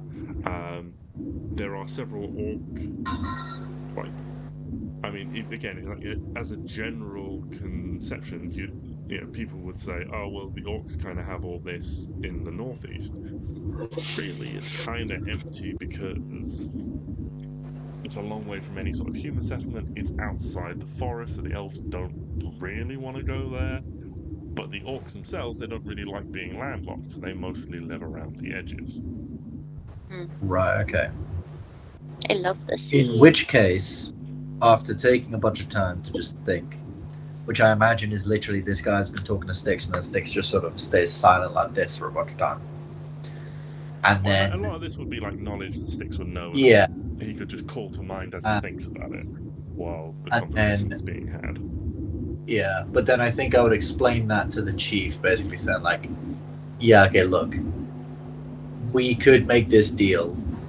There might be some small issues of land, because obviously you are going to need some form of land to be part of the council, but I'm sure we can speak to the council and can work something like that out and show them that despite your lack of major land or whatever, you are useful, you are necessary at this time and all future time, because you are a proud and historied race. And having people like you on our side for now and in the future would be beneficial. But that last bit, that sort of proving that you are, you know, as I said, you know, I can get you the interview, but you may need to speak with the council, particularly the dwarves, as your sort of and the sort of halflings and gnomes and stuff, because this is, I know this area we're in right now is yours. I'm not disputing that, but the general mountain range is somewhat considered sort of like their land by many, and therefore you are going to have to come in and convince them that you will be worth having on the council. And obviously we will back you on that. I mean, we can back you on that. You know, you'll be useful not just now, but like, you know, in the future, and see, yeah, we'll have to sort these sort of land bits out. But I'm sure we can do that, unless the party would prefer to go and assassinate 2 storm giants.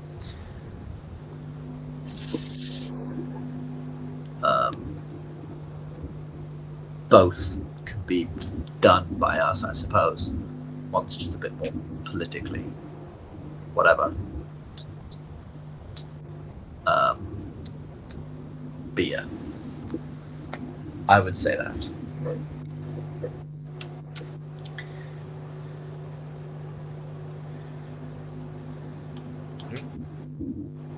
Well, and I think Stix asked the question of the party, what would they like to do?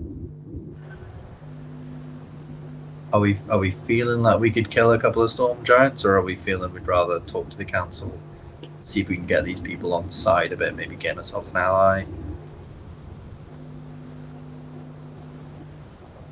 Both I mean- pathways lead to a potential ally. Yeah. Right.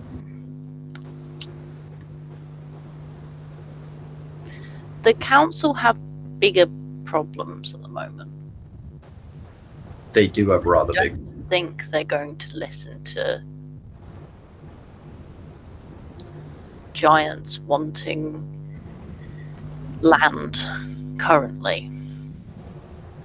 But then maybe they will, as a way of getting aid. You know, as a way of getting, like, you know, another helper in this sort of fight. You know.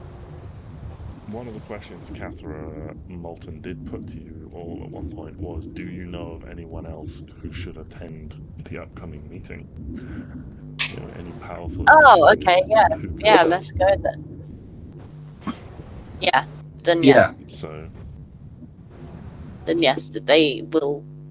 We'll get them to be. Yeah, we don't need to do any assassinating. At the Yeah. moment. At the moment.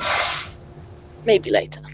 It's on my resume. Yeah. Yeah. That seems. Yeah. okay. Well, in that case, I will write up a proposal for you to take to your council with my demands for them that they might consider.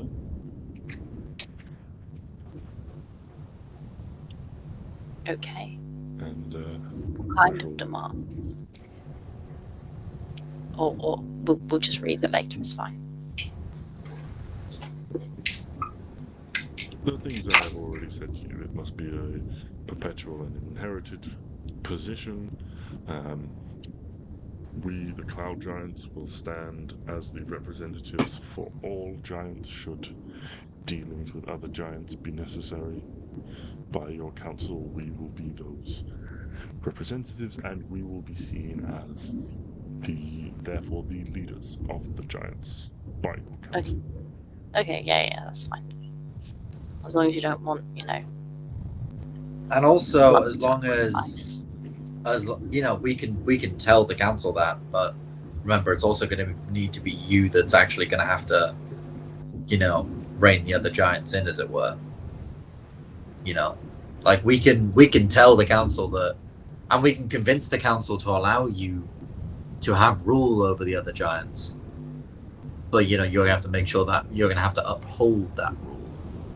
So just as long as you're aware of that, then that's cool.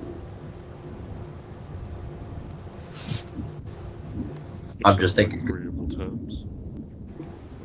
Yeah. I'll write up my proposal and give it to you on the morrow to take with you. Fantastic. For now, Norfie, I must speak with you more. If you would like, you are welcome to stay within the castle. If you would prefer to descend and remain amongst the village, you are welcome to do so. If you would like to depart the village, feel free. You are not obligated to remain. I shall have Norfie contact you and come find you on the morrow with the letter for you to take. So once we do we have to deliver this letter and then you'll tell us about the forge, or? I imagine so, because we could die in the forge and then they get nothing, Yeah, but then we get nothing either, because we're dead. That is true. But then I guess that the agreement is for them to show us the forge, not for us to immediately, because there's like bad shit in the forge, Okay. Yeah. So he, kind of gestures to you all that you are welcome to leave. Would you like to stay within the castle, or what would you like to do, basically? I want to pet the owl bear. Okay, the owlbear is... where the owl bear goes. Okay. Anyone else with any preferences? I think Stix will... I think he'll stay within the castle. I think he'll be intrigued to maybe hear more on what these people have to say, or whatever. Sort of learning a bit about sort of giant culture, maybe a little bit as well about maybe just a bit of socializing and schmoozing to sort of figure out how they plan on keeping the other giants in line. Because, as I said, we could tell the council they rule the giants now, but they're actually going to have to rule over the other giants. And to Stix's knowledge, that's not a thing that they're just... Or the giants are just going to let, particularly storm giants, they're just going to sit down and go, oh, well, I guess they told these little ones that they're the rulers now, so yeah, they're the rulers now. That doesn't sound like a thing. So, if I can do any sort of listening in on people's conversations and a bit of snooping around to try and find any of that out, that'd be cool.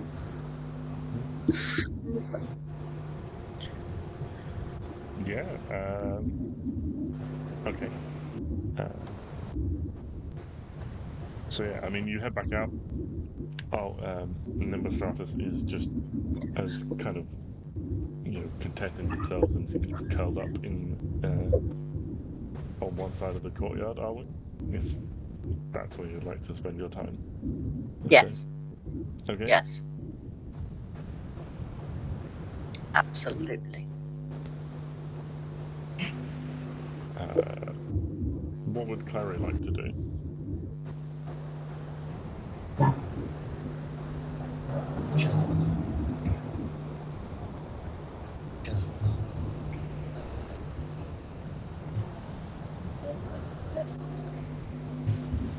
Yeah, I'll just stick with Arwen and the owlbear.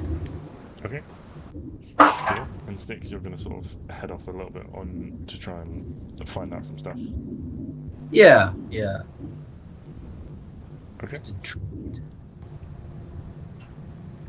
Yeah, cool. So, I mean, there's, you know, you don't like this is not like a you know, like you'd be familiar with like a human castle. It's not like full of like servants and things like that.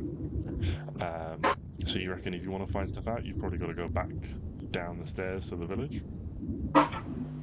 Yep. So you make your way down the stairs. You can see that the day has worn on a bit. The light has begun to dim as the sun has rotated around. Where you are, looking around, you still get sort of this glorious sunshine being above the mountaintops and the clouds and things like that. But it started to descend towards the cloud line. But you make your way down into the village. Are you just going to sort of like talk to the first person you find? Are you going to try and find anyone sort of who looks like they have a specific role or job or something? I think I'll try and find maybe Tofi. Tofi. Norfi, who we were guided him. Has stayed behind with the chief at the moment. Oh yes, of course. Yeah, I guess I'll just sort of go down to the ground and actually, I'd like go down to the village, go down to the people, and see what they think about sort of how they view themselves and other giant kind, and if they know anything about just sort of like keeping them in line and how they sort of would interact with those other giants, I suppose. Okay. So you're just looking for kind of the first person you come across? Yeah. If there's like a tavern or a local sort of meeting place, I guess I'll sort of maybe try and go there and speak to some people. Yeah. So I'd say so you descend the stairs and there's a little probably less busy. People probably sort of return to their homes mostly to like prepare meals and things like that. But there's still a few people about, and one of the giants you spot is actually Kimmit, one of the giants who was with the chief when you arrived. They're the one with the armor and the sword and things like that.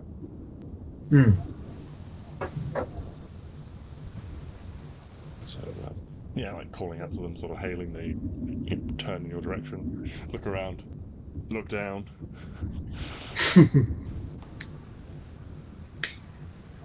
Hello. I have a question or two. Just very quick. So obviously we're making this deal with your chief, and that's all great. But my concern is that obviously you can say to our council or whatever, and you can say to whoever that you're leading the giants, but like, how are you going to enforce that amongst the giants? What will our council saying that you lead the giants have any weight on your ordering, or no? Do you think? What do you speak of? So we're like apparently making a deal with the chief that we'll talk to our council, and if we can convince our council for you guys to be like the cloud giants or whatever to be like quote unquote leaders of the giants, then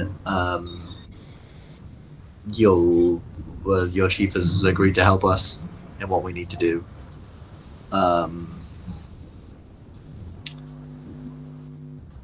Yeah. So do you think that would actually hold any weight in your like ordering or whatever, or? It's messes with the natural order again. Oh shit.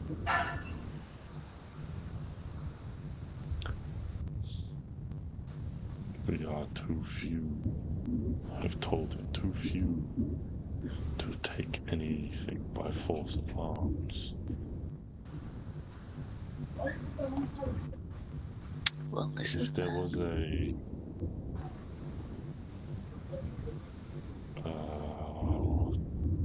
the word escapes me, Yumskala, a family battle. I do not know the words in your tongue. A fight between giants. We do not have.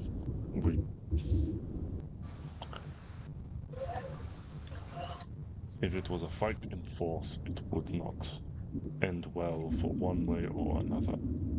No. We do not. Giants are not as numerous as you little folk.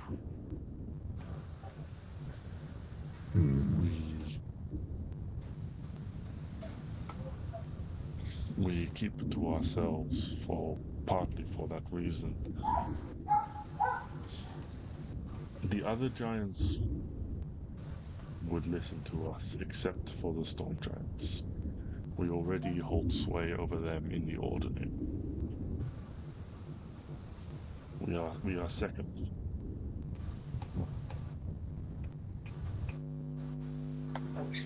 Right. It may be that we can.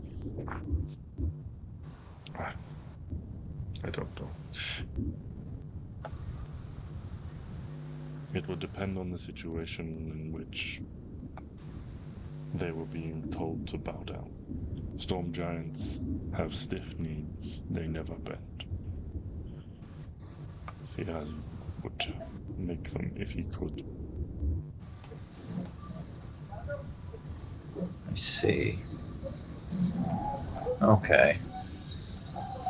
That is an awful noise. Okay. I see. Thank you. And I run off and I go find Arwen and Klari. I say, guys, may have fucked up. Oh shit. Because I'm owlbear at this point. So it's calming me on the outside. But on the inside, I'm freaking out. I imagine Arwen's just like starfish, like sort of like on its back and just like has sunk so deep into it that Yes. there's just the fluff is just almost covering her. Yes. yeah, I'm slightly concerned of fucked up because my worry is that we have signed up for basically a big old war against the storm giants in the future at some point. Because we've said that the cloud giants, okay, they're going to be leaders and they're going to be part of the council. But then if the storm giants don't, heal, if the storm giants don't, get in line or whatever, there's going to be a civil war there. And if they're part of the council, that means other people are going to be drawn into that whole thing. Oh no, it's like World War One. Yeah. Everyone's friends. Obviously, there's not a massive amount of storm giants, but I kind of feel like kind of don't want to get rid of them just because yeah, their thing back. To be fair, it's a bit of a dick move. I will be honest. It is a bit of a dick move now that I'm thinking about it, and now I'm thinking that if we kill 2 storm giants, that might be better than the carnage that potentially comes in the future when we basically just agreed to get rid of a 1,000-year-old tradition of giants. Honestly, all I want is the forge and to leave. Same. I am not a political power. Neither am I. I just am sitting on this owl bear, being happy. You know what? It's fine. I'm sure it'll all work out fine. We can come to some kind of agreement. Sure. Right now, that is a tomorrow problem. Right now, we need a forge. We do. So, Okay. Plan. We tell the council that these are people that would be good at having us to talk to for this meeting. That gets them a seat at the table for that meeting. They then show us the forge. We get what we want. They don't get possibly what they want, but that's not my problem anymore. I'm hiding. They don't know where we live. We didn't give them an address. Yeah. I just feel like it's all going to come to a head when the judge's like, so I get a seat at the table for, like, you know, now and future, right? And everyone's like, yes, you get a seat at the table now. And you go, and future. And they go, and now, yeah, now. It's literally not down to us. We don't make that sort of decision. But yes, I suppose we don't make them.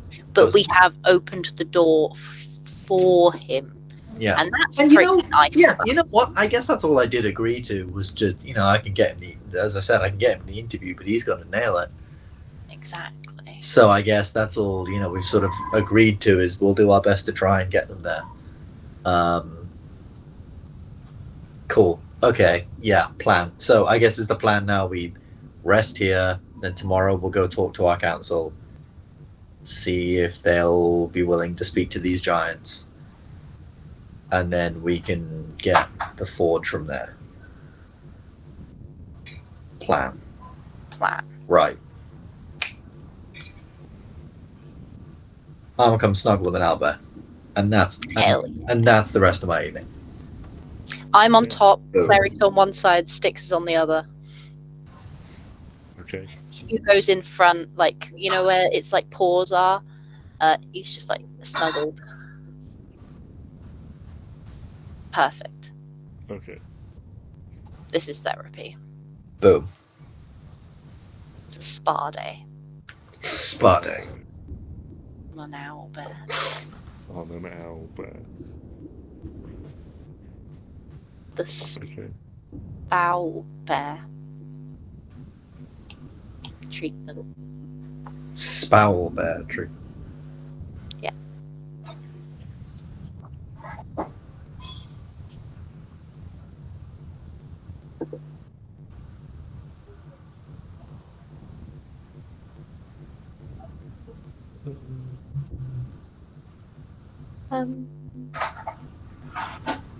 Okay.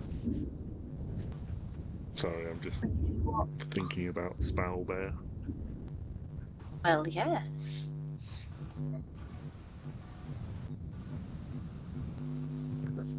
Do you not want a Spowlbear treatment? Oh, it would be lovely. It would. So fluffy. Yes. Because also they've got that like sort of like owl like crest or mane around their head, but it's all the little feathers that are really soft on a bird. And it's still a baby, so it's even softer because it's got its baby fluff, puppy fluff.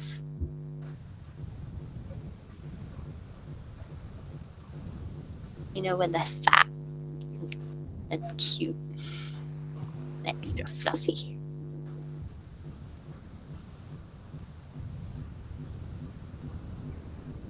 Okay. Yeah. Well, you take a long rest in your Spowlbear treatment. Hell yeah! Woohoo! This is the best long rest we've ever had. This perhaps is the best long rest we've ever had.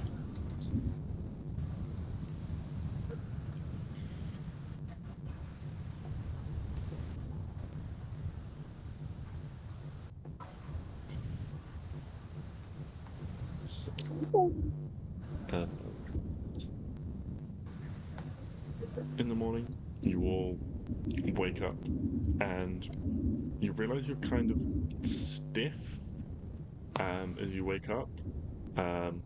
Partly like on the inside, just due to like the exertions of climbing the stairs, you know, you've got like those stiff legs and like, or the glutes are feeling it. Especially you, Stix, you went up and down twice. Yeah, But but it was like that. also on the outside, where you realize that your clothes and things have kind of been covered in like a very slight layer of frost, you still feel like quite sort of warm and snugly cuddled up with Nimbostratus, but in places there is a little bit of like frost on you. And you're all kind of woken up at the same point as they decide it's time to get up. Arwen, you at the back just kind of slide off as they do a big stretch. So you are awoken by kind of being unceremoniously dumped on the floor. But I do say big stretch. You do say big stretch. While everyone's like gawking over this owlbear stretching, Elvis is also there, like, I could stretch too. But you just hear a bunch of like wood creaking shit. You know when you bend when you like kneel down, and all your knees crack and everything. Yeah, That's just the sound. Yeah, but it's like just the sound of like snapping twigs as Elvis gets up, sort of stretches out, and he thinks he's being all cute, but it's just it sounds like, dude, are you okay? But because he was inside, he didn't photosynthesize.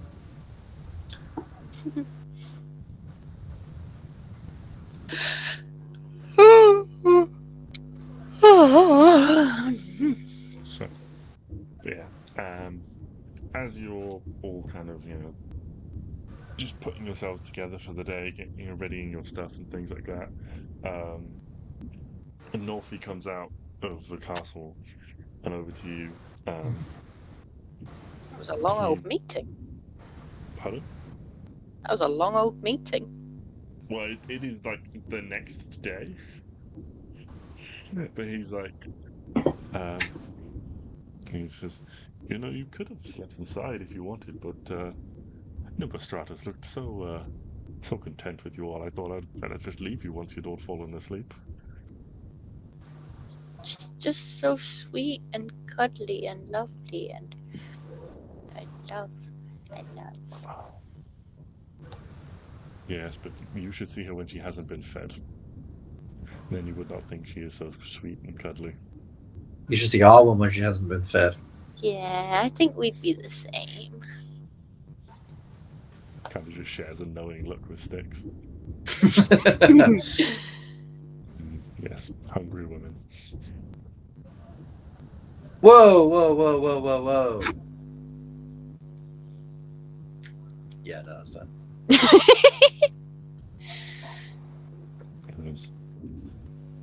Yeah. And then he kind of reaches down and like takes something off a belt, and it's like it's to you it's this enormous scroll, and he begins to hands it towards you, and it's like this big. Like, good. Oh yes, apologies. And he waves his hand, and it shrinks down to the size of a normal scroll for you. Excellent. And as he does so, you hear there is like a shout in Giantish from like across the courtyard, and you can see that there seems to be several like 4 or 5 giants there. Looking at them, it looks like they might be adolescent. You know, they've got more youthful faces and things like that. And there seems to be various words exchanged between Northie and what looks to be like the leader of this group, who, you know, as they kind of cross the courtyard to approach.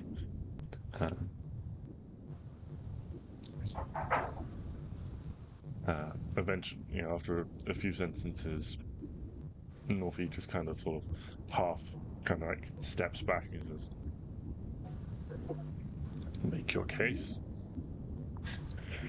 Ask them yourself, Brucey." Brucey. Brucey. Brucey. Yes, Brucey.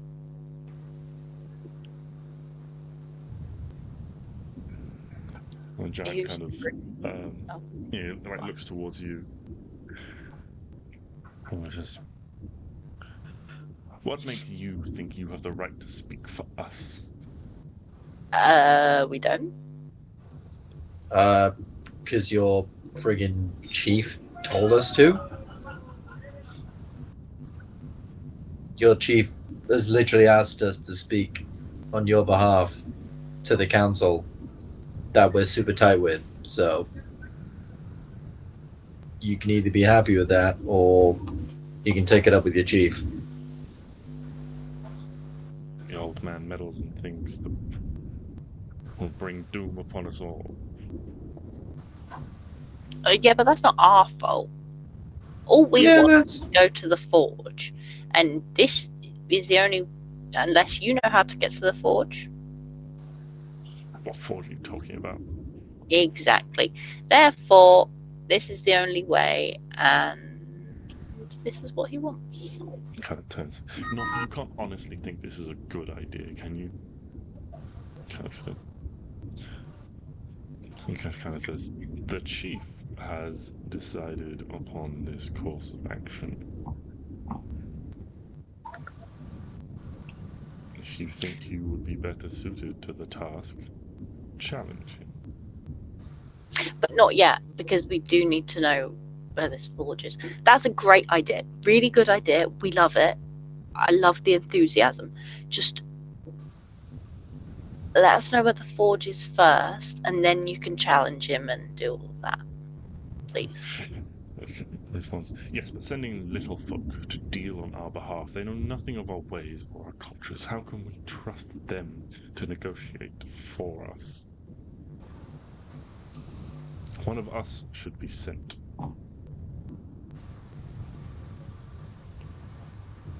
How do we know that they'll do anything for us anyway? Morphy just kind of looks at him and shrugs.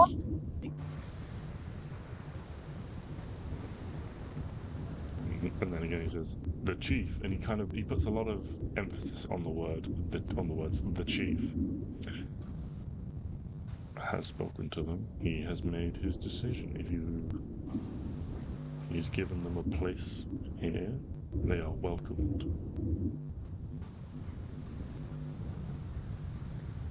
Can I disagree with that, then that is your opinion. Can I roll to read between the lines? Sure. What are you trying to roll for? What do you want to roll? I don't know, but I just want to know what the fuck he actually means. Because he keeps saying the chief, and I want to know what he actually means. Because Abby's a bit dumb. And what do you have a specific skill that you think would be applicable? Insight? Maybe? Sure, yeah, you can roll insight. Nope. No, I can't. Arwen is also stupid. I mean, yeah, you pick up that there's probably a hidden meaning there, but what it is, you can't glean without more context clues. Anyone else want to try? I mean, I can give it a try. I know Klari is generally the insight lady, the insight master. But I'll give it a good go. My insight has been failing me all the time, every day, all day. I mean, yeah, without much more information to go off, other than just picking up on, yes, that there is some other meaning potentially behind those words. When this other bloke leaves, can we just ask him? Yeah, they're still like arguing at the moment, and he's like, "He never gives me any responsibilities. I'm just stuck here. We're all stuck here. One of us should go. One of us should have the honor of this position, then, if you think it's such."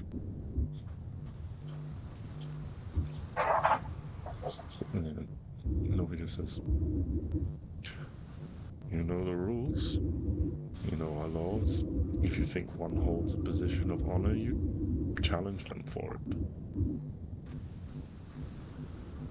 He's telling you to kill him. But also, please don't until I know where this forge is. Please and thank you. And the leader of this group turns around and goes, "Maybe I should. They're tiny anyway. What are they gonna do if I challenge them for the position?" Wait, challenge us? Not us. What are you talking about? Don't challenge us. I don't give a. You can do what you want. Yeah, we're just doing what we're told. I don't want your honor. You can have it. We're not Look, part you of. can go and take this piece of paper to them if you want.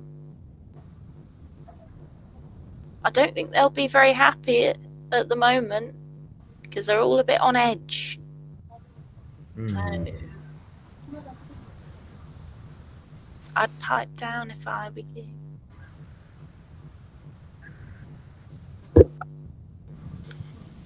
Rolls his shoulders and says, "It would not be a fitting challenge anyway. They are small. They are weak. It would be like stepping on an ant."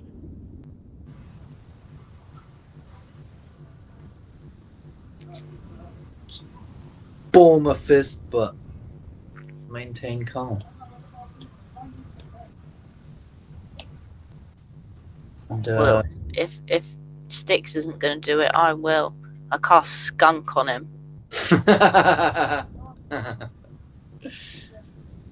And while she's doing, I've been casting Wind Walk during this time as I've not been speaking. What are the components of Windwalk again?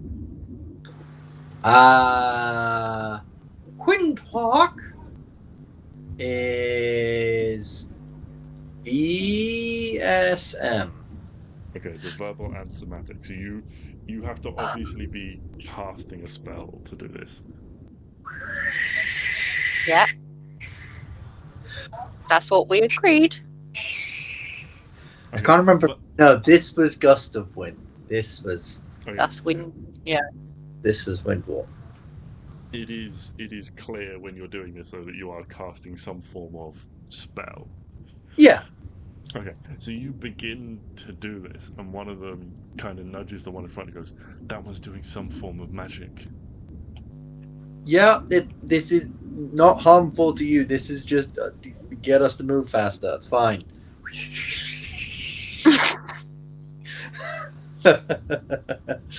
And Arwen skunks them. Mm-hmm. Okay, what spell are you using for that? Great question. What do you normally use? Druidcraft. Yeah.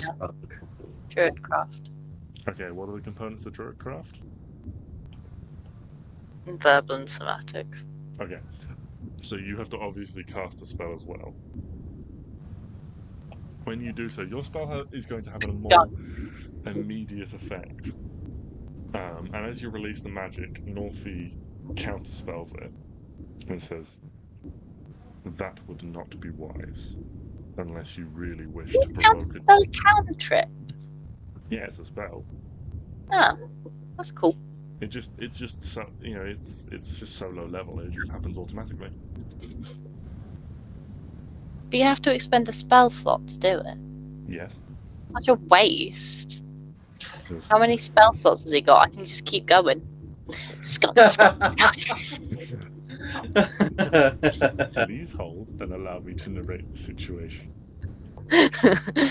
So when you do that, he counterspells it and says, "That would not be wise unless you really wish to provoke a challenge."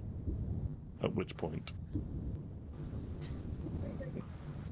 I would not be able to protect you.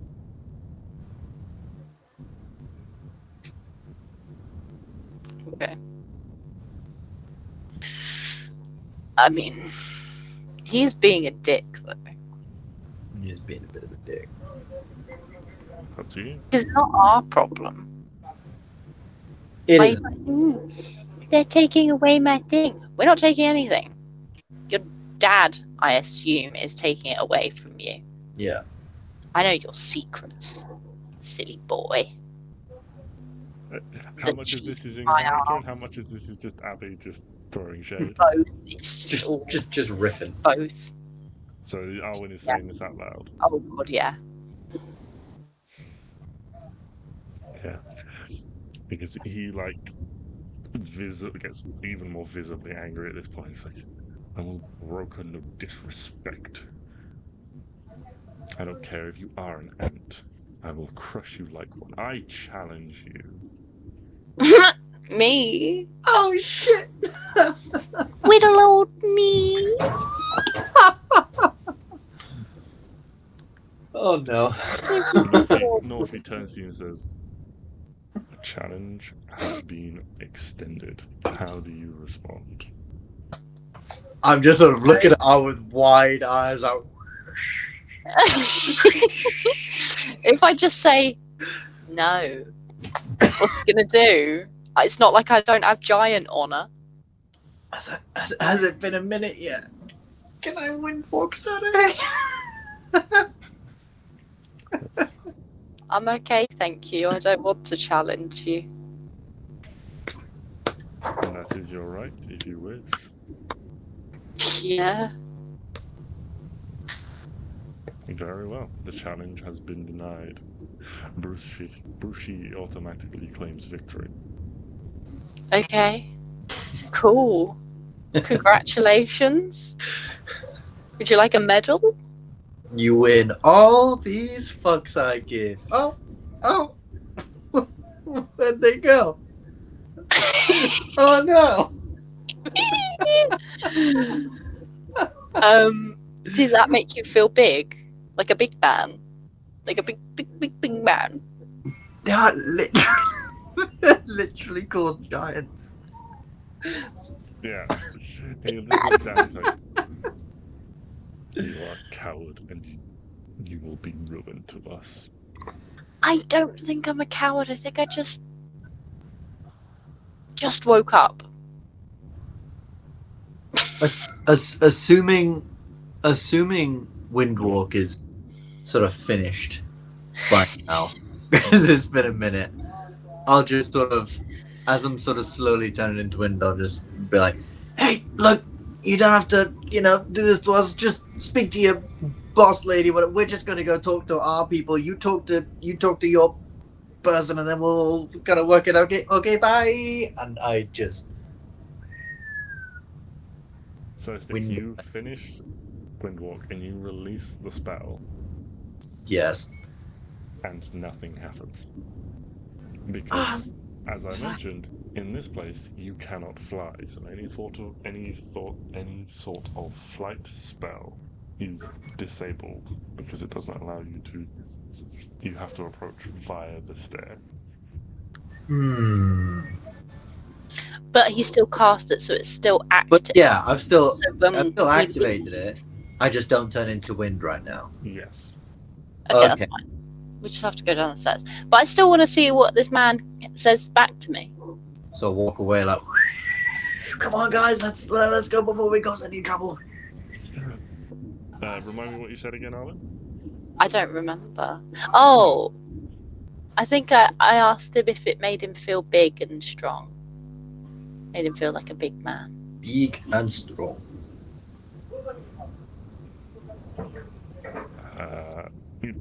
He looks even more angry. He's just like, "Sorry," and then you refuse to answer the challenge. You are the lowest of scum. But why would I challenge you? I challenged you. Yes, but why would I accept it? What would I be getting out of it?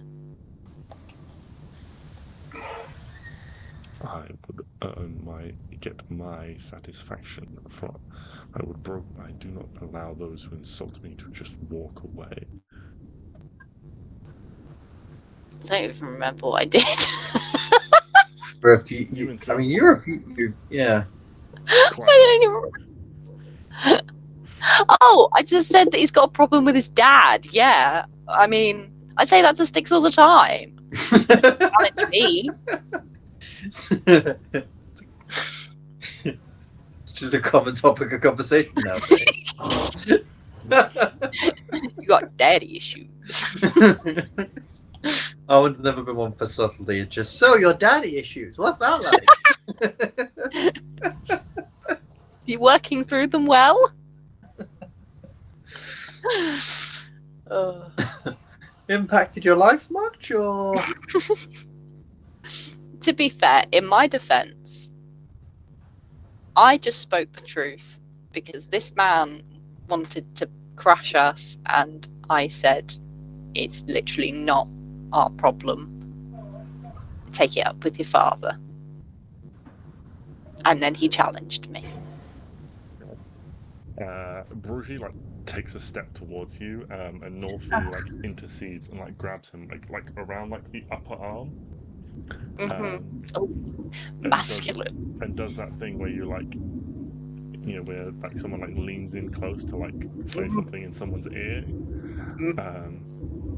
And I mean, it's a giant whisper, so you guys can all hear it. But he just speaks quietly into his ear and says, "You issued a challenge against one who is not of our kind. It was denied, as it can be. You have gained nothing. They have lost nothing.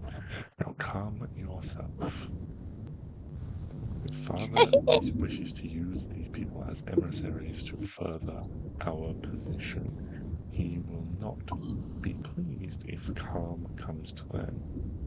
They are under his protection, and if you wish to fight them without a formal challenge being accepted, you will have to go through me."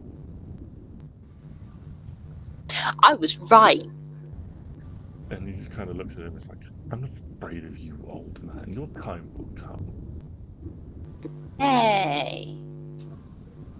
Don't Norfi call just him kind of looks old. at him and is just kind of bored. "It will come, yes, as time comes for us all, but not yet." And then he kind of with his hand around the upper arm, he just kind of shoves him back into his group of friends. This is so fun. Unless you We should do wish this to again challenge sometime. me, Fucking drama. which I will happily accept. Leave, Bushi. Leave until you learn some manners.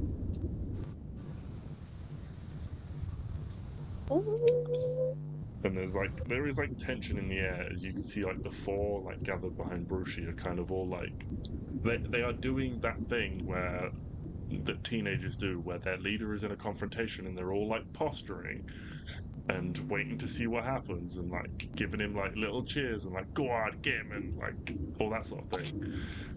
But he's just stood there red faced and angry, chewing on it on the side of his cheek for a few seconds before it's one of those moments that feels really long but it's probably actually quite short. And you can just feel the tension in the air before he just kind of rips his arm out of Norfi's grip and just turns around come on. And they the five adolescent giants just begin to leave. Skulk away. Well, that was fun. I knew it was his dad. Oh, I'm so clever. Insight gets sucked.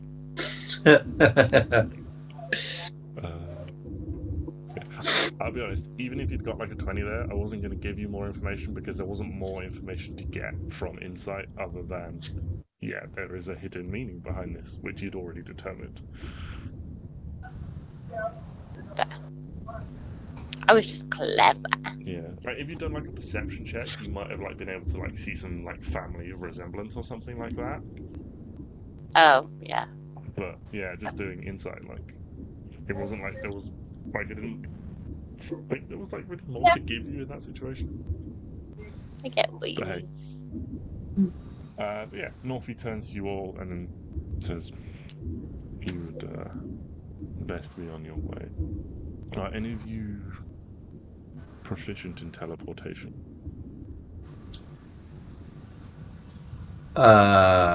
She can do it through trees, I could go through a tree. or we could all just leave and wind back there. Do you know any casters who are good with circles or anything like that? Yes. Yes, we do. Do you have a picture of your teleportation circle? It's like, is it?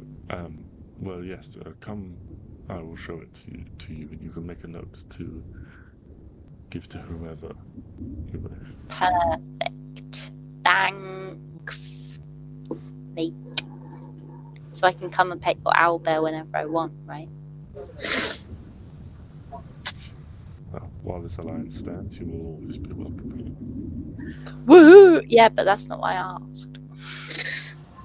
I have very specific requirements. And yes, if Nimbostratus is here and wishes to, you may pet her. Yay! Best day ever. Yeah, he leads you inside and off to a side room, and on the floor there is a large teleportation circle, and one of you with some sort of writing device can make a note of it to give to a spellcaster. Awesome. I feel like Clary's got a load of that has a phone book, but it's actually just all the teleportation circles that we know. Yeah, it's like a little sketchbook or little teleportation circles. This is one more thing before you go, and he reaches into a pouch and pulls out a component for a spell, some silver powder.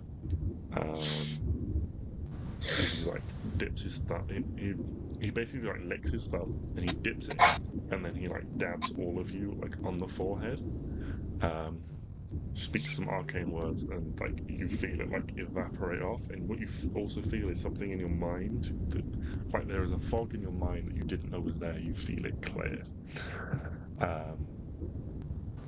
It says, "I have removed the magic that prevents you from remembering this place. So, should you not be able to teleport, you will be able to find us again more easily on foot."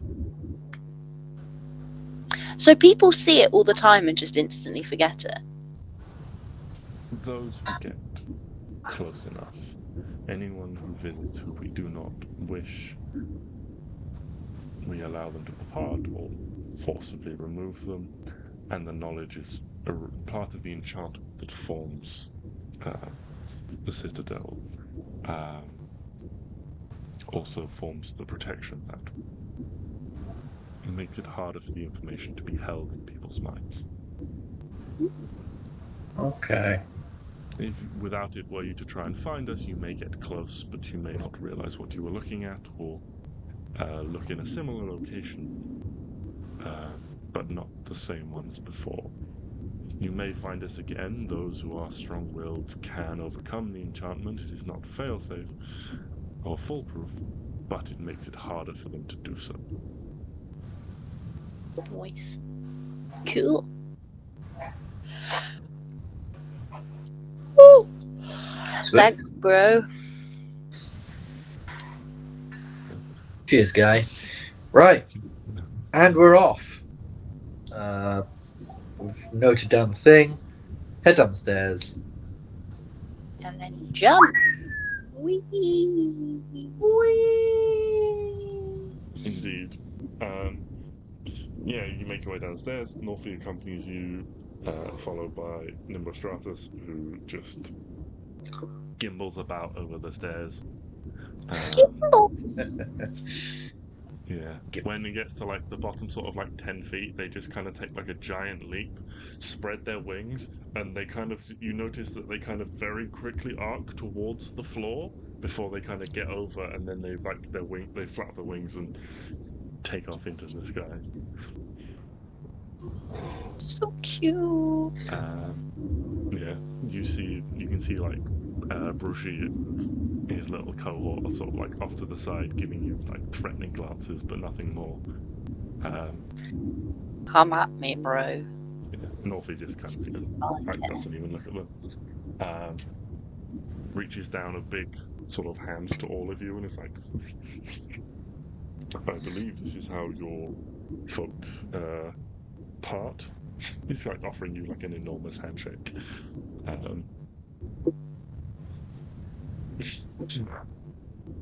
Yeah.